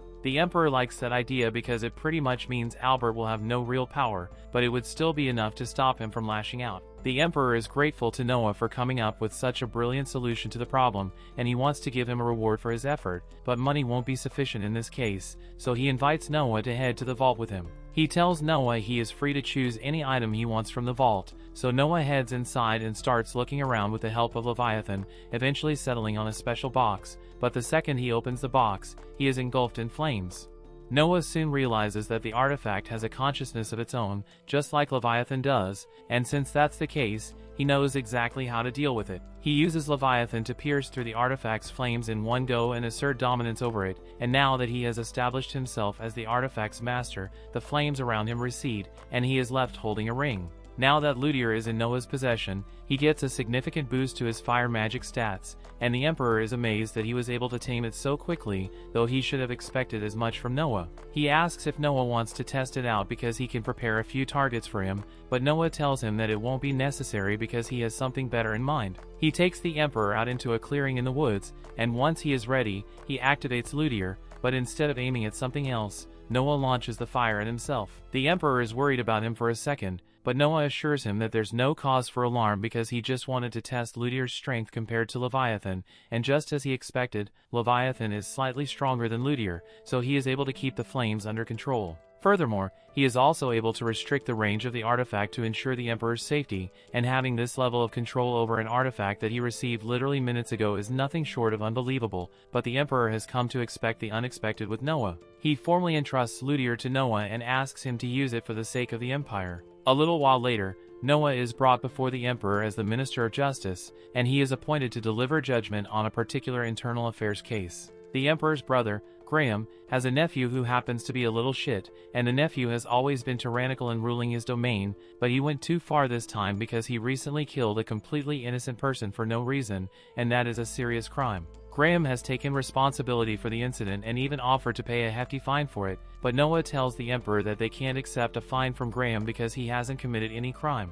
According to imperial law, just like a child can't be held responsible for the wrongdoings of their parents, a parent can't be held responsible for the crimes of their child. The Emperor agrees with Noah on that, and he is sure that Graham is also aware of that fact, but he is probably trying to buy them off to put an end to the matter. The sum he offered was 30,000 rin, which is 250 times the average yearly income, so it is quite a significant amount, but Noah insists that according to the law, they can't accept fines from someone who hasn't broken any law. In that case, the Emperor asks if they should rewrite the law to allow voluntary payment of fines since the Imperial Treasury could really use those extra funds. Noah understands the Emperor's point, but he thinks it would be a bad idea to make a law like that because it would make people believe they can get away with crime as long as they pay enough money, and that would make crime mitigation considerably more challenging. He acknowledges that the Treasury is in grave need of funding, but he thinks it would be best if they find a more respectable way of acquiring those funds. The Emperor realizes Noah is right, and he is so impressed that he decides to grant him an honorary title as his premier advisor.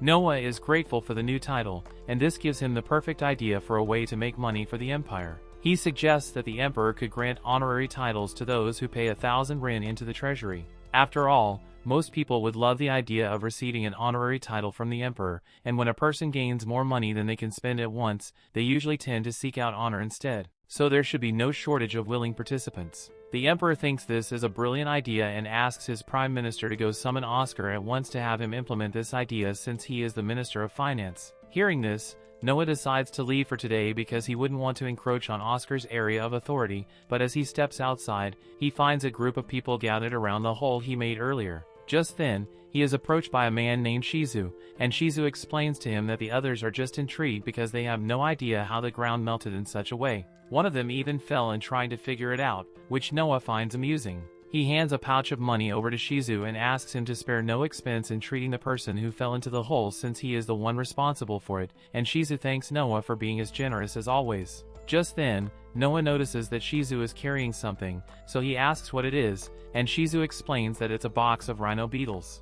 Apparently, the 16th prince enjoys watching them fight, so he asks for a few to be captured for him. Noah finds the idea of watching creatures fighting intriguing, so on the carriage ride home, he decides to try it out with Leviathan and Ludier. He asks them if they would be willing to face each other in battle, and both Leviathan and Ludier seem up for it, so they manifest miniature forms and start duking it out. Noah watches with interest as the two battle non-stop, but ultimately, Leviathan is still slightly superior to Ludier, so he eventually wins. One of Noah's maids happened to see the whole thing, and she was really intrigued because she had never seen anything like it, but then she realizes that it's impolite to look at what Noah is doing without permission, so she apologizes for the intrusion.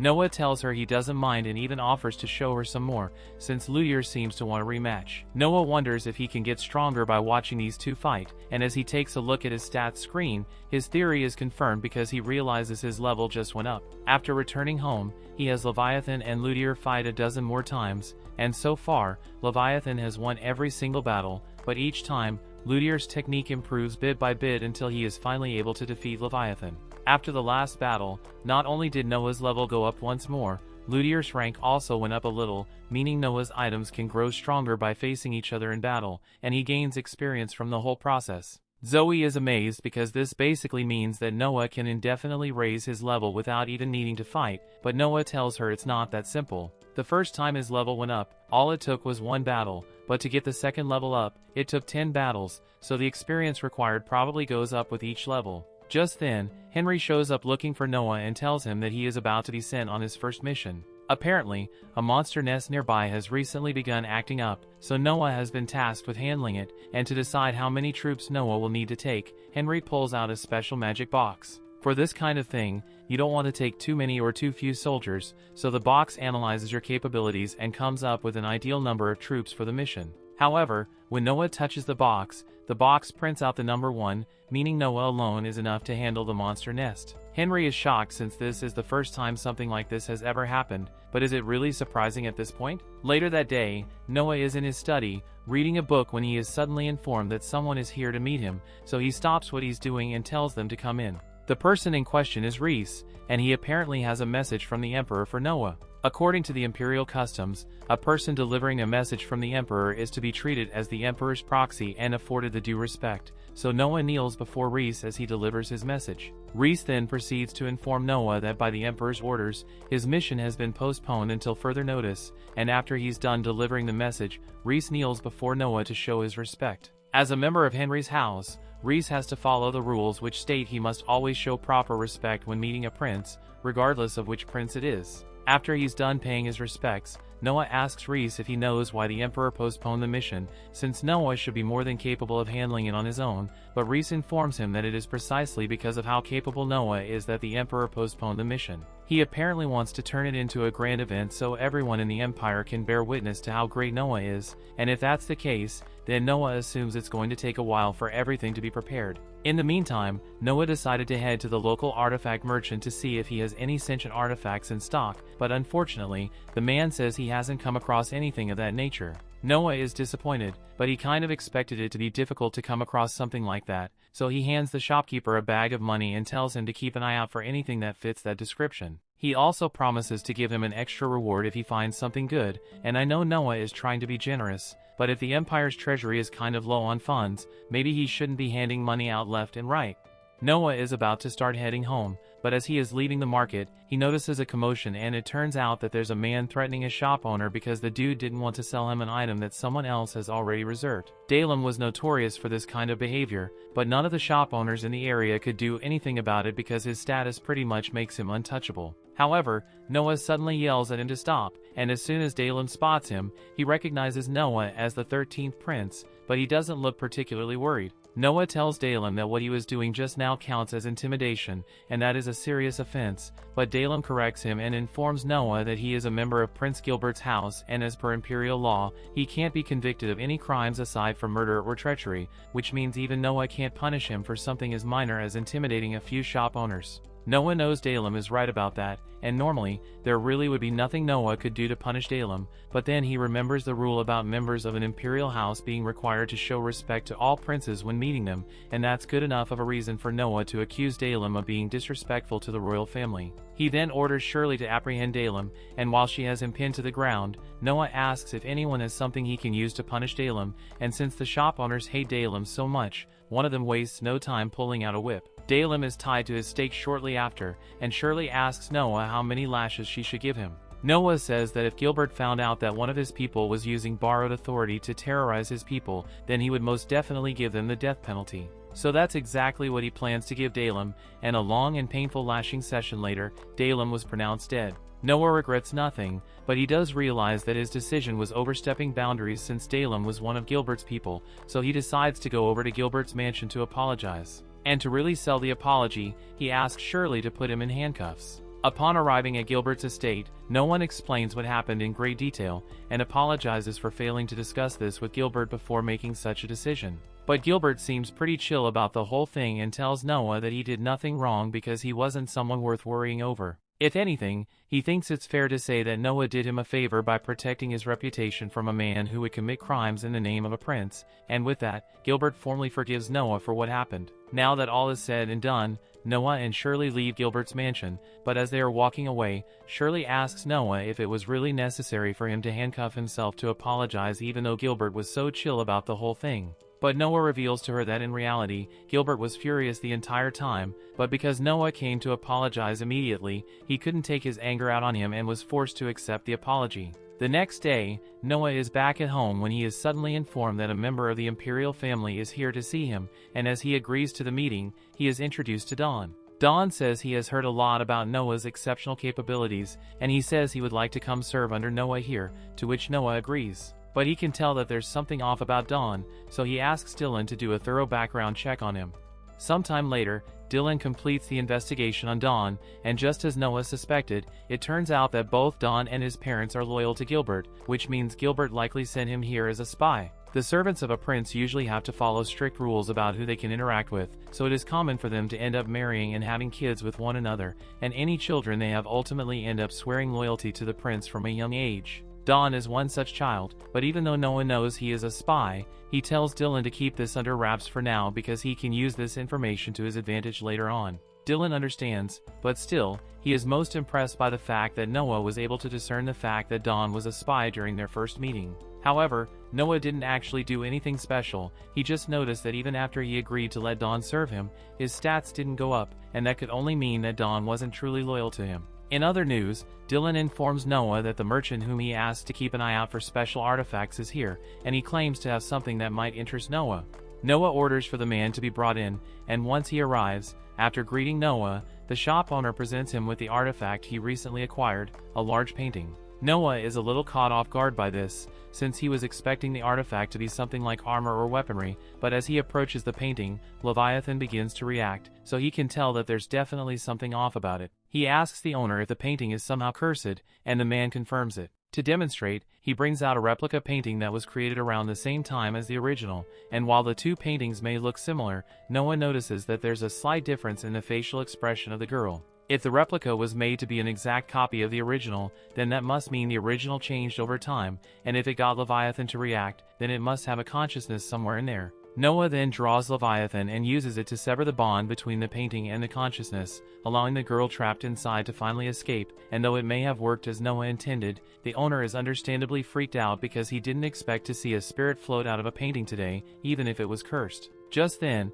he notices that Noah seems to be having a conversation with the spirit, which makes no sense to him since the spirit has been silent since she left the painting. However, for some reason, Noah is able to communicate with her, and as a result, he learns that she met a tragic fate. She was killed by the original creator of this painting, and her blood was mixed into the very paint used on the canvas, which is why she was bound to the painting and unable to leave. That said, as a spirit, she doesn't really have many options when it comes to deciding what to do now, so Noah offers to take her in if she swears her loyalty to him, and the spirit seems more than happy to do so. Having gained a new magical subordinate, Noah's earth magic stat gets a decent boost, but that's not all the spirit can do. The spirit's name is Huowa, and she apparently has the ability to replicate the shape of objects and people she has seen, so to demonstrate, she turns into the shop owner. The shop owner is speechless because he can't believe he is staring at an exact copy of himself, but this isn't all it is capable of. Noah then combines the spirit's power with the power of his ring, and as a result, the spirit's immaterial body is solidified, so the owner is able to touch one of Huowa's hands, while the other hand remains intangible. An ability like this will most certainly come in handy for Noah someday, so he thanks the owner and tells him he is willing to pay any amount he names, but he wants him to continue looking for artifacts similar to this, to which the man agrees. Later on, Noah gets a visit from Byron, which comes as a surprise since he wasn't expecting him, and he certainly doesn't remember requesting all this stuff, but Byron says this is just a token of his gratitude because thanks to him, Ada was accepted as a servant in the palace, and now she has been promoted to an attendant, which means she now receives backshots from the emperor, and that's a huge honor. Noah can see that Byron really splurged on his gifts today, and he guesses that the things here are all worth around 30,000 rin, and Byron is surprised that Noah was able to so accurately guess the exact value of the gifts. Consorts are divided into 4 ranks in the palace: attendants, concubines, regular wives, and then above all the others, the emperor's legal wife, the empress. There can only be one empress, so Noah warns Byron that if Ada wants to move up, then the highest she can go is to the level of a regular wife, but Byron was already well aware of this. He just hopes Ada can earn as much of the emperor's favor as possible, but Noah tells him that favor alone won't be enough to guarantee Ada a position. After all, he is sure that the other consorts will go to extreme ends in order to sabotage Ada to keep her from surpassing them. It's the Wild West out there, so Noah tells Byron to send Ada as much money as she needs so she can afford to defend herself. Byron understands, so he heads off to go take care of matters, and once he is gone, he calls Zoe in because he has a task for her. He wants her to deliver a letter to his mother, one of the emperor's regular wives, but Zoe is a bit confused, since delivering messages is usually a job for someone like Dylan. Noah knows that, but men aren't allowed to enter the inner chamber where the palace women reside, and Noah himself is no exception to that rule, which is why he only gets to see his mother once a year. Anyway, the letter is basically informing his mother that he is acting as Ada's guardian, and as such he would like her to look out for the girl to make sure nothing bad happens to her. Zoe asks Noah if he really intends to use his own mother for political reasons, but he says that's just the way things work here. Besides, it's not like he's that close to his anyway, since he has only met her a couple dozen times in his life.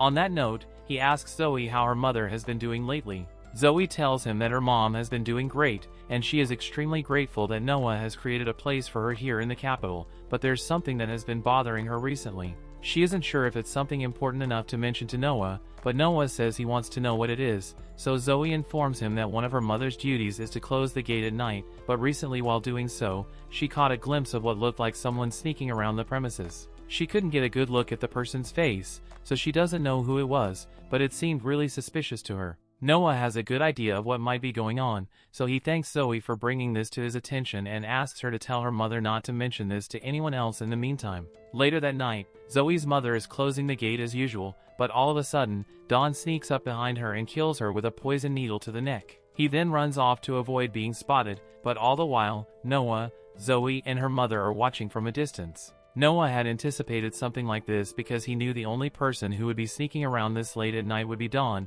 and if Dawn thought Zoe's mother had seen him, then he would undoubtedly come back to take her out in order to protect his cover as a spy. Thanks to Noah's preparations, the person that Dawn just killed actually ended up being Huowa disguised as Zoe's mother, and Huowa's ability allows her to leave behind a totally realistic corpse, so Noah asks Zoe to take the body and return it to her hometown for burial. Of course, this is only a temporary measure to make sure Dawn doesn't realize that Zoe's mother is still alive because he might try to come after her again. He also uses this as an excuse to give Zoe some time off to spend with her mom, and both of them are deeply grateful for Noah's consideration. Later on, we see Don badly injured and bandaged up in a cabin in the forest while Noah sits at his bedside. When he wakes up, Noah tells him to take it easy because he nearly died back there. It turns out that after Don reported that he had killed the person who witnessed him sneaking around to his handler, he was deemed a liability for being too careless as a spy and was stabbed on the spot. Noah says he saw it all happen because he had tasked Huwawa to keep track of Don's actions,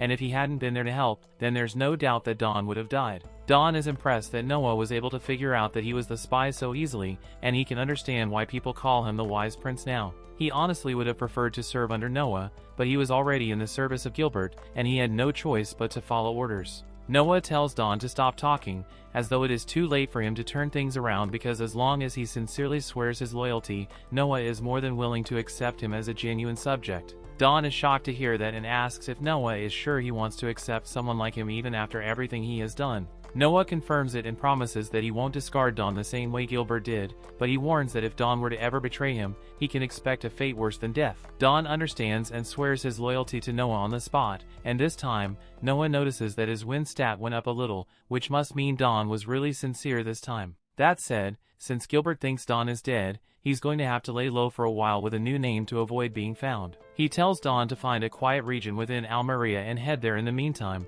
and Don is so touched by how far Noah is going for him that he wants to repay the favor. He's not sure this is going to be enough to repay Noah's kindness, but he tells him he has some information regarding a gift Gilbert recently gave the Emperor, and upon hearing the details, Noah's eyes go wide with panic, so he immediately requests an audience with the Emperor. When Noah meets with his father, he immediately warns him to stop drinking the Ponix wine that Gilbert gave him. The Ponix wine is a wine produced in Gilbert's territory, and Gilbert has been offering it to the Emperor for almost a year now. To any observers, it would look like nothing is wrong, since the Emperor and Prince Albert have been drinking it in public for a while now with no negative side effects so far. However, that was all part of Gilbert's plan. According to what he learned from Don, Gilbert specifically developed the wine to be safe to drink in most cases, but when consumed with a meal of dragon's claw, it becomes a deadly poison that kills instantly. And it just so happens that the Emperor and Prince Albert have a tradition of eating dragon's claw together once a year. This way, since people had seen the Emperor drink the wine before with no sign of poisoning,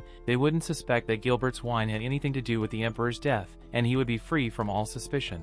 The Emperor thanks Noah for bringing this to his attention, and a mission would later be carried out to capture Gilbert for his assassination plot. With that, there's nothing left for Noah to do here, so he prepares to leave. But just then, he realizes it's strange that the Emperor had no idea of Gilbert's assassination plot despite his vast information network. However, it turns out that the Emperor knew about the plot all along, and he had secretly swapped out all of Gilbert's wine for a similar-looking one to avoid being harmed, but Noah figuring it out and coming to report it to him was an unexpected turn. He has been Emperor for a long time, and there are many who would like to see him die to free up the throne, but Noah is not one of those people, and knowing that reassures the Emperor, he declares that from today forward, Noah will be appointed as Vice Minister of Military Affairs alongside his job as Minister of Justice. He is also appointing Noah as Governor General of the First Army, and he tells Noah that in the event that one of the princes does manage to kill him someday, he wants Noah to use the Imperial Army to seize the capital, and from there, Noah is free to choose whomever he wants as the next emperor. Later on, Noah meets with the Emperor alongside Albert to discuss the investigation that was recently conducted on Gilbert. Documents related to the assassination plot were discovered among his belongings in his mansion, so it is undeniable that Gilbert was the one behind the attempt. The Emperor asks what Noah thinks should be done from here, and according to the law, an attempt on the Emperor's life is equal to treason, so Gilbert is to be cut in half at the waist. Albert thinks an execution like that is fitting for someone who attempts to usurp the throne, but Noah can see that the Emperor is still hesitant, so he proposes an alternative. He says that they can reduce the charge to attempted murder instead of treason, and though the sentence still calls for execution in the same manner, the execution date is completely up to the Emperor's discretion. Albert doesn't understand what the point of such a decision would be, but Noah is looking at this from both a legal and emotional point of view. Gilbert may have attempted to kill the Emperor, but he is still the Emperor's son, so it's natural that the Emperor would be hesitant to execute him, and this way, they can effectively turn Gilbert's death sentence into a life sentence instead. The Emperor appreciates Noah's consideration, but Albert remains adamant that Gilbert must pay for his crimes in blood, so the Emperor relents and puts Albert in charge of deciding the date for Gilbert's execution. Albert then leaves the room, and once he's gone, the Emperor tells Noah that he would normally transfer Gilbert's territory to him as a reward for his assistance, but since Noah tipped him off in private, giving him a reward would draw too much attention, and the other princes might start trying to frame one another to gain similar rewards. Thus, the Emperor says he will not be giving Noah a reward this time, and Noah is very understanding. That aside, the Emperor reminds Noah that he will soon need to relocate back to his territory, so it's time for him to start thinking about his future wife. Noah had almost completely forgotten about this, but getting engaged around the age of 12 is a common occurrence in the imperial family. A first wife is usually chosen for solely political reasons, so Noah himself has no say in who he will be forced to marry, but he can at least try to make this as favorable as possible. The Emperor suggests that Noah should marry the granddaughter of his uncle, his second cousin. Apparently, divination has revealed that she and Noah will have a very clever child together, so it would be very advantageous, and Noah says he is fine with the arrangement. So the Emperor says he will begin the marriage negotiations as soon as possible. Back at home, Noah summons Don to the meeting room, and Don immediately panics, recalling that Noah said he hates betrayal more than anything in the world, and Don basically just betrayed Gilbert. He accepts his fate and begs Noah to at least make his death painless, but Noah tells him to get up because he's not the kind of person who executes people on a whim. He says he called Don here for two reasons, and the first is to inform him that Gilbert has already been executed, and all power that his estate once held is gone, so there is no one coming after Don anymore. Secondly, since Don provided information that helped capture Gilbert, Noah tells him he has earned himself a reward. Normally the reward amount would be 1,000 rin, but Noah is going to raise it to 10,000 rin for him. Noah even offers to help him get a position if he wants, and Don is deeply grateful for Noah's consideration, so he swears to serve him for the rest of his life. After Don is gone, Noah calls in Zoe and informs her that now that Gilbert and his subordinates are gone, her mother doesn't have to stay in hiding anymore either, and Zoe is deeply grateful for that. Later on, Noah is walking through town with his maid when he notices a huge commotion over there. He approaches to see what's going on, and there, he finds out that there's a young woman challenging onlookers to a good old-fashioned brawl. The rules are simple: you pay an entry fee of 3 rein, and then you fight her in a fair 1v1. If she wins, she gets to keep the entry fee, and if you win, you get to keep her as a slave. This sounds like a really bad idea, and Noah wants to shut it down, but while the law strictly forbids illegal slave trade, it says nothing about selling yourself into slavery, so this technically isn't against the rules. Before long, someone from the crowd steps up to take on the challenge, and he seems pretty confident in his victory, but a moment later, he ends up on the ground, defeated and completely humiliated. Over the next few minutes, 15 more challengers arise, but every single one of them was taken down with ease. So now, no one is willing to make a move. Eventually, one more person decides to challenge her, so the woman tells him to pay the fees so they can get started. However, the man says there's no need for that because he knows he's going to win. He charges at her without warning, and she prepares herself to parry his attack, but all of a sudden, she feels part of her body go numb, and before she could even process what had just happened, the man punched her so hard that she passed out. For a moment, the crowd is speechless because they can't believe the man managed to beat her so easily, and the man proudly declares that she is his slave now, but Noah stops him and points out that he broke the rules. The fight was supposed to be a fair one-on-one, but he clearly had one of his friends shoot the woman with some kind of numbing dart. The man tries to deny it, but Noah has already identified his accomplice and uses his magical pressure to knock the guy out, after which everyone realizes that Chad was cheating. Chad is enraged after being called out like that, so he charges at Noah, but that goes about as well as you'd expect because a moment later, Noah has given him a few warning slashes, and he collapses on the floor. It's pretty clear that he stands no chance, so he gets up and runs off before he humiliates himself any more than he already has, so he runs off into the crowd, vowing to get his revenge. The girl later wakes up laid out on a bench with Noah sitting next to her. Noah is glad to see that she's alright, so he asks her if she remembers anything from the incident a few minutes ago. Her memory is fuzzy, but the last thing she remembers is that she was fighting some random guy, but midway through, her legs suddenly went numb, and after that, she's not sure what happened. Noah informs her that Chad cheated and had someone poison her mid-match, and the knight is furious to learn that Chad used such a dirty trick against her. But Noah reminds her that it was a dumb and risky idea to offer herself as a slave as part of a stupid bet. He asks her why she would ever choose to do something so dumb in the first place, and that's when the girl reveals that she's completely broke. She came to this city to participate in this year's night selection exam, which is being hosted by the 10th prince this time, but she didn't make the cut, and she doesn't have enough money to return home, so she was trying to raise some funds. After hearing that, Noah is really confused because he can't believe that a fighter as skilled as her didn't make the cut for the night selection, but there's a bit more to the story. Apparently, after taking the exam, the 10th prince called her to his private chambers, and he told her that the only way he would allow her to pass the exam was if she gave him some going-look action, but she refused, so he rejected her as a knight. Noah thinks about it, and from what he knows about the 10th prince, that guy is definitely the kind of person who would do something like that. Noah turns to the woman and asks her if she still wants to become a knight, and the woman confirms it, so Noah decides to reward her dedication and gives her a total of 100 rin, which should be enough for her to live in the city until the next night selection exam. He even has his maid prepare accommodations for her, and by now, the woman is starting to realize that Noah isn't just some ordinary boy. Unfortunately, Chad wasn't smart enough to realize that, so instead of just letting what happened go, he decided to go grab his friends and come back to beat Noah up. Again, this goes about as well as you would expect, with Noah beating the living crap out of them for their behavior, and come it is all over, Noah notices one of the knights of the 10th prince standing nearby. From the fact that the knight did nothing to stop those guys,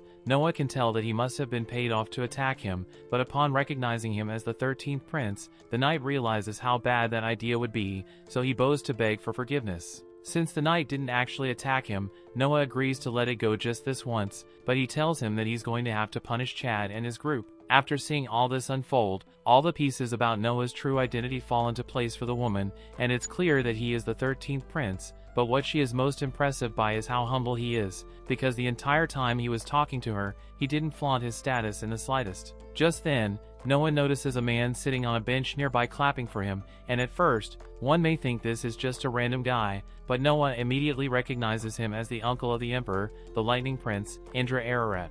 A few decades ago, when the emperor first took the throne, he was still way too young to effectively rule the kingdom, so Indra took power as the emperor's proxy, and kept the empire running until he could assume the throne. And when the emperor was finally old enough, Indra stepped down from the throne without causing a fuss, and retired from politics to live a peaceful life in his fief, so he is a man worth respecting. Indra is glad that Noah recognizes him, but he isn't to stand on formality, so he asks Noah to come sit next to him. He asks Noah if he knows why he came here today, and Noah responds, assuming that Indra is here to evaluate him because he will be marrying his daughter. Indra tells him he's right, so Noah asks what will happen if he doesn't meet Indra's expectations, and Indra says he just won't let Noah marry his granddaughter in that case. Noah reminds Indra that this was an imperial decree from the emperor himself, so refusing the engagement would be seen as going against the emperor. Indra is aware of that, but knows the emperor wouldn't use such technicalities against him. After all, Indra practically raised him when he was a kid, so the emperor has a lot of respect for him.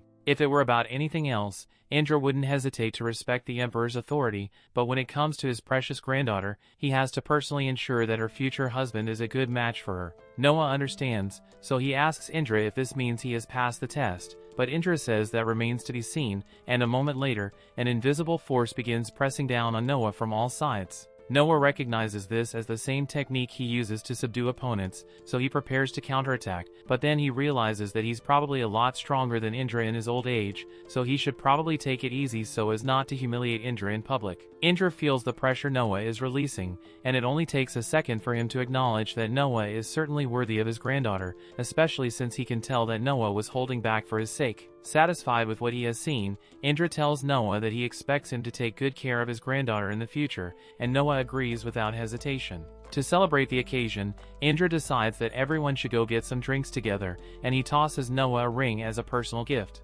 Noah catches it, and a moment later, he hears a deep and powerful voice echo in his mind. In the next instant, the entire world around Noah changes, and he finds himself alone in the middle of a wide open field, before he can even process what's happening.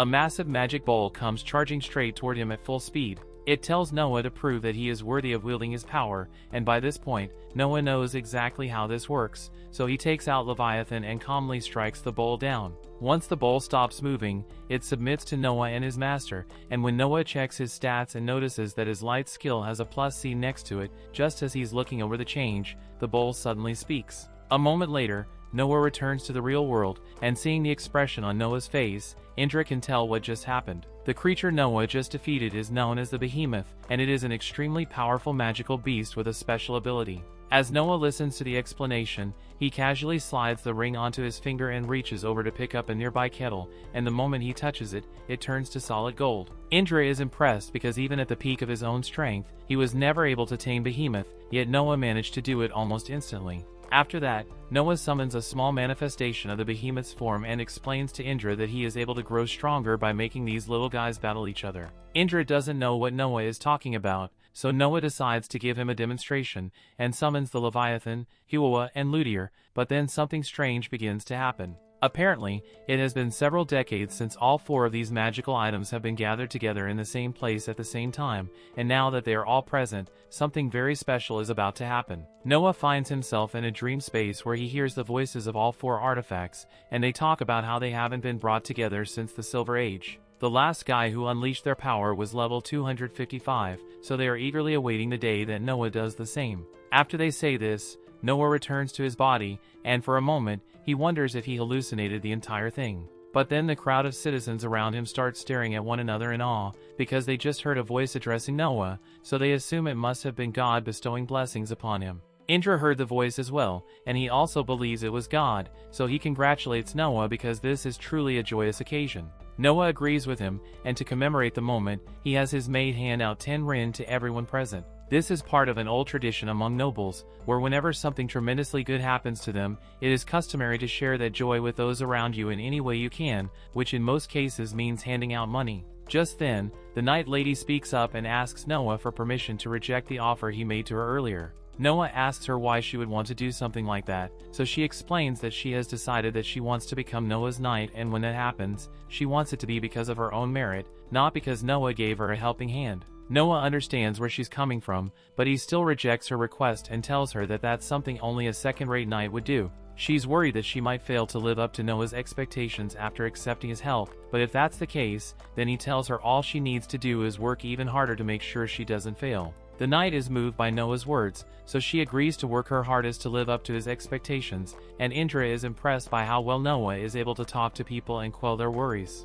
Just then, the Emperor shows up and tells Indra that that's just one of the many things that make Noah special. As soon as Noah and Indra realize the Emperor is here, they both get down on their knees, and the civilians follow soon after. However, the Emperor says there's no need for such formalities since he's already outside the castle, so he asks Indra to sit next to him, and Noah decides to summon a full-size Ludier figure to act as an intimidating presence. This way, no one will dare approach or disturb the Emperor while he's here. The Emperor planned to use this as an opportunity to have Noah escort him while he talks to Indra, so he's glad that Noah was able to catch on to his intention without being explicitly told. A little while later, Indra and the Emperor are sitting in a carriage together because the Emperor has something he wishes to talk about, and seeing that it's likely a sensitive matter, Noah makes Ludier release a brilliant pillar of fire to distract the civilians. Meanwhile, inside, the Emperor tells Indra that he's thinking of disinheriting Albert as the crown prince. Indra asks what brought this on, so the Emperor tells him about the recent incident with Gilbert's assassination attempt. It's true that Gilbert crossed a line, but he was still one of his children, so as Noah suggested, the Emperor would have preferred to give him a life sentence rather than execute him. However, Albert was furious at the thought of sparing his own brother and insisted on the execution. Albert technically didn't do anything against the rules, but the Emperor worries that if Albert were to claim the throne as he is now, that kind of restlessness would inevitably lead to a purge, and the first people he would target would no doubt be Henry, Oscar, and Noah. Indra now understands why the Emperor wants to disinherit Albert, but he also asks if a new successor has already been chosen. However, the Emperor says he hasn't made his mind up yet. Indra tells him he can't go leaving the crown prince position empty because it will divide the nation if he were to die before making a decision. The Emperor is aware of that, but it's not like he isn't sure who to choose. He has already made his choice, but he's worried that if he announces his choice, then it will cause major feuds to arise. Indra understands that, but he still thinks it better than going without announcing a crown prince at all. Just then, Noah interjects and suggests that the Emperor could write a will and announce that his successor will be written in that will. Indra doesn't think that will work since wills can easily be forged, but Noah already thought of that, which is why he suggests keeping the will inside the Emperor's body, like engraving it into a tooth, for example. That way, no one would be able to forge or tamper with it, and both the Emperor and Indra agree that it's a great idea. They later head back to the palace, and once there, the Emperor orders everyone except Noah and Indra to leave the room at once because he doesn't want anyone to hear this conversation. All the servants slowly begin walking out, but one remains, and when Noah asks about it, he is informed that this guy is deaf and cannot read, so he is kept around as a servant for private conversations like this since he wouldn't be able to eavesdrop. Noah is intrigued because he had no idea about that, but moving on, he makes one more suggestion to the Emperor. He thinks it would be best if the Emperor took back full military control because if he goes through with the whole idea and one of the princes with control over the military disagrees, then they could use that military power to take out all the others and install themselves as the new Emperor. Something like that happening would be catastrophic, so the Emperor agrees to take away the military titles he gave out, including the one he gave to Noah. Indra is impressed that Noah would come up with such an idea even though he's one of the people who would be stripped of their title, and that kind of honesty is exactly why the Emperor values him so much. The Emperor writes up the decrees, stripping Noah and the other princes of their military control. But now that that's taken care of, Indra asks how the Emperor plans to handle the disinheriting of Albert. In Noah's opinion, there is no need to be so worried about it because at the end of the day, the Emperor has full authority to choose and disinherit his heir whenever he so chooses, but since Albert hasn't committed a specific crime, he thinks it would be fitting to at least let him remain a prince. The king agrees with Noah, but he wants to make it clear that there is no way Albert will ever be considered as crown prince again, so Noah suggests that he should give him a title such as ended prince, to signify that Albert will never be able to move beyond the prince title. The Emperor agrees with Noah's suggestion, so he decides to go with it and begins writing the official decree. However, he is having trouble actually finishing the letter because while he may not believe Albert is fit for the role of emperor, it still pains him to strip his son of his birthright. Once the emperor is eventually done with the letter, he hands it over to the servants, but for a split second, Noah notices the servant taking a look at the documents and he hesitates for a moment after seeing it before walking towards the door. This gets Noah's attention because the servant is not supposed to be able to read, yet he clearly reacted to the contents of the decree, which means he can read. Noah grabs the man to stop him and quickly pins him to the ground, after which, Noah informs the emperor and Indra that the man can read. This is a major breach of the emperor's trust, so he yells for the head servant, Cruz, to get in here this instant, and once he arrives, he demands to know why he would bring a servant who can read into this room. Cruz had no idea, so he quickly lowers his head to the floor and begs for forgiveness for his horrible mistake. The emperor asks Noah what he thinks they should do with the servant, and Noah thinks immediate execution is the best course of action. Indra asks him if he's sure he doesn't want to try to get some information out of the servant before killing him, and it's true that doing that would lead them to the one who planted the servant here in the first place, but there's a good chance that the one behind it was Albert, and with the emperor already stripping him of his title as crown prince, having a scandal like this come out would just make things even more messy. The emperor agrees with Noah's assessment, so he lets him go ahead with the execution as planned, but then he turns to Cruz and asks Noah what he thinks his punishment should be. Judging by Cruz's reaction, he'd had no idea that the servant could read, so his only crime here is a slight lack of oversight. Thus, a 6-month pay cut should be an adequate punishment for him. A little while later, the emperor meets with his prime minister, and he is informed that the execution of the lying servant has been carried out. The emperor is glad to hear that, but he still can't help but worry about what he will do about Albert now. Even if he can't entrust him with ruling the kingdom, Albert is still his son, so he worries for his well-being. On a different note, the emperor asks the prime minister if he's aware of the name Leviathan. The minister confirms it and says he recalls it being the name of one of the 4 sages who lent their power to the emperor during the Silver Age. The king informs him that those sages seem to be lending Noah their power now, and the minister thinks this is great news because if anyone is capable of surpassing the Silver Age, it's Noah, and for that reason, the emperor plans to watch him closely and see how well he grows. The next day, Noah leaves the castle, and while he's on his way out, he tells his knight to get ready because they are heading to Albert's castle to talk to him. She immediately readies her sword in preparation for conflict, but Noah tells her there will be no need for that since his life won't be in danger there. He soon arrives at Albert's mansion, and despite the fact that he knows the emperor plans to disinherit Albert, he still addresses him as the crown prince to avoid giving away the fact that he was part of that discussion. Albert seems fairly polite and tells Noah that there's no need for formalities here because they are brothers. Noah thanks Albert for being so understanding, and then he turns to his knight and tells her to wait outside for him. This is a gesture to show that he trusts Albert enough to go in without any protection, though it's not like he would need it since he's practically the most powerful person in the kingdom at this point. Albert asks him if he would like to go to the living room or to the garden, and since Noah has heard wonderful things about how well maintained Albert's garden is, he says he would like to go there. Thus, Albert leads him to the garden, and upon arrival, Noah is amazed by how beautiful this place is, especially that double-trunk tree over there, because it must have been really difficult to acquire. Albert is proud of his garden, but he isn't very particular about the plants in it like that double-trunk tree Noah was admiring. It was apparently a gift that cost 50,000 rin, but since Noah seems to like it, Albert decides to give it to him. This is the second time Albert has given Noah a gift, and though the first time with Leviathan was just meant to be a prank of sorts, and he didn't actually expect Noah to be able to master it, he has learned that treasures are meant to be given to people who can bring out their true value. Noah thanks Albert for the generous gift, and now that that's out of the way, Noah changes topics and mentions that since summer is here again, the Emperor is likely going to travel to a place with a cooler climate to escape the heat as usual, but there's one major difference. This time, the Emperor will be taking Albert along with him. Upon hearing this, Albert stands up in shock because in prior years, whenever the Emperor traveled, he would leave Albert temporarily in charge as a means to give him experience as a ruler, so changing that now could only mean that the Emperor is no longer considering him as a future heir. Albert asks Noah if he knows what's on, but Noah feigns ignorance and suggests that the Emperor must just want to teach him many things on the trip together, but in reality, the Emperor just wants to bring him along so he doesn't have to worry about Albert pulling any tricks while he's gone. Noah had hoped that Albert would take the news well and leave things as they are, but that was too optimistic of him, because later that night, while he was in his study, he receives a visitor named Olivia, and she is here to warn him that Albert plans to lead a coup against the Emperor tonight to claim the throne for himself. This is a serious accusation,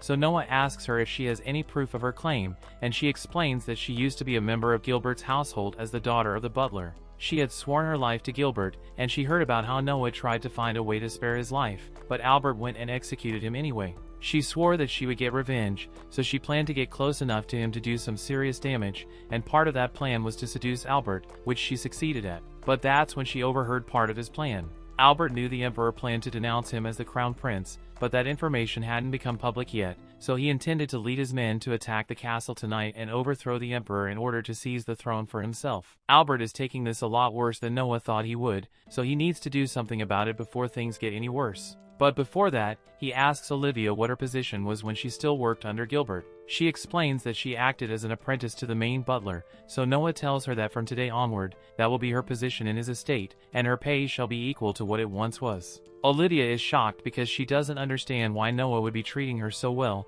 but he simply says he is rewarding her loyalty. After that, he makes his way to the front door because he plans to go out to handle the situation, and normally, he would be required to take a carriage with an escort, but he tells his subordinates that he wants to do this alone, so they let him leave by himself. From what Noah knows, if Albert is planning to use his position as Crown Prince to take over the Empire, then the only force he would be able to do so with would be the troops stationed at the Ministry of Military Affairs. There are 1,000 men in total, and they have been trained to follow the orders of whomever has command over them without question, which in this case is Albert, so they will no doubt follow through on his orders once he gives the command. At that moment, at the Ministry of Military Affairs, Albert steps out onto the stage, and he begins talking to the soldiers about how stagnant this empire has become due to the current emperor. He thinks there are countless vermin corrupting the nation, and the only one who can fix the problem is him, so he plans to do something about it, and the knights go along with it without a second thought. Just then, Noah arrives, and he immediately begs Albert to stop what he is doing. Albert calmly asks him what he is doing here so late at night, so Noah tells him he heard about what he was planning to do tonight, and he tells him that it's not too late to stop before he does something foolish. Albert's eyes narrow as he asks Noah who told him because he wants to make sure to punish the person who ratted him out, but Noah says that's not the point right now. He tells Albert that if he goes through with this, then it will bring about his own ruin, but Albert doesn't care because he refuses to accept death while sitting around and doing nothing. Noah is shocked when Albert mentions death because he must think that the Emperor plans to kill him as part of the announcement, but that's far from the truth. Noah explains to him that the Emperor agonized over this decision for ages, and despite everything Albert has done, the Emperor refused to disclose it publicly because he wanted him to continue to live as a prince. Hearing this, Albert yells that being a prince is no better than death for him because he has waited 35 years thinking that he would one day sit on that throne, but that turned out to be a lie. Albert isn't willing to give up on the throne after all the waiting he has done, so if the Emperor refuses to hand it over to him, he has no choice but to oust him with his military might. Noah is honestly surprised because he never thought he would hear someone say being a prince is not enough. After all, for most people in this world, including him, the title of prince is one of the greatest honors you can have. You have the freedom to do as you wish, to help as many people as you want, and you also get privileges that the general populace could only dream of. But in Albert's case, since he was once crown prince, getting demoted to a regular prince must be tantamount to death for him. Albert asks Noah if he really insists on trying to stop him, and Noah says he can't let this happen. Albert kind of expected this to happen since he knows Noah is that kind of person, and he didn't want to do this, but now he is left with no choice. He orders his soldiers to capture Noah immediately, so Noah is now forced to fight for his life. The knights immediately charge at Noah all at once, and Noah is impressed by how well trained they are because they didn't hesitate to follow through with Albert's orders even though he told them to attack a prince. It is for this exact reason that Noah doesn't want to hurt them, since this isn't really their fault, so he just uses his pressure to knock a bunch of them out for now. All that exertion is starting to tire him out a little, so Noah decides to call on Ludier's power to help fend off the rest of the knights, and as Ludier manifests in the sky, the knights all shrink back in fear because they have never seen anything like this before. Ludier then begins shooting flames at them, but Noah tells him not to kill any of the soldiers, so he stops before anybody gets seriously hurt. Albert is absolutely shocked because he has never seen such power before, and he is startled when Noah walks up to him afterward. He asks Noah if he intends to kill him, but Noah says he's not going to do that because the emperor would no doubt be sad if he found out that one of his sons killed another, which is why Noah offers Albert a bottle of poison and tells him to drink it. He doesn't plan to kill Albert, but he also doesn't intend to stop him from killing himself. Albert refuses and yells that there's no way he would ever willingly drink poison, but Noah asks him if he has considered the fact that if Noah were to kill him, then he would be branded a traitor, and all his family and subordinates would be executed as a result. But if Albert were to kill himself instead, then the story would be that he led a force to attempt a mutiny, but stopped at the last second and took his own life. That way, his family and subordinates would all be spared, but Albert absolutely refuses to accept such an ending, so he orders two of his men, Foster and Howard, to seize Noah at once. The two of them begin walking forward, and Noah fears he is going to have to take them down, but to his surprise, they actually grab Albert instead. Albert demands that they release him immediately, but Howard tells him to shut up because Noah just gave him a solution that would save Albert's family and subordinates, yet he would rather take them down with him. Howard has been holding a grudge against Albert for a long time because a few of his friends were among the people whom Albert sacrificed to Leviathan a few years back, and he never forgot about that. The same goes for Foster, so neither of them are willing to follow Albert's orders any longer. Albert yells at them and reminds them that he is still the crown prince, so they are required to give up their lives for him, but the two couldn't care less about that at this point. They cover Albert's mouth and tell Noah that it seems like Albert truly regrets his actions and has chosen to take his own life after all, and Noah understands what they are trying to say.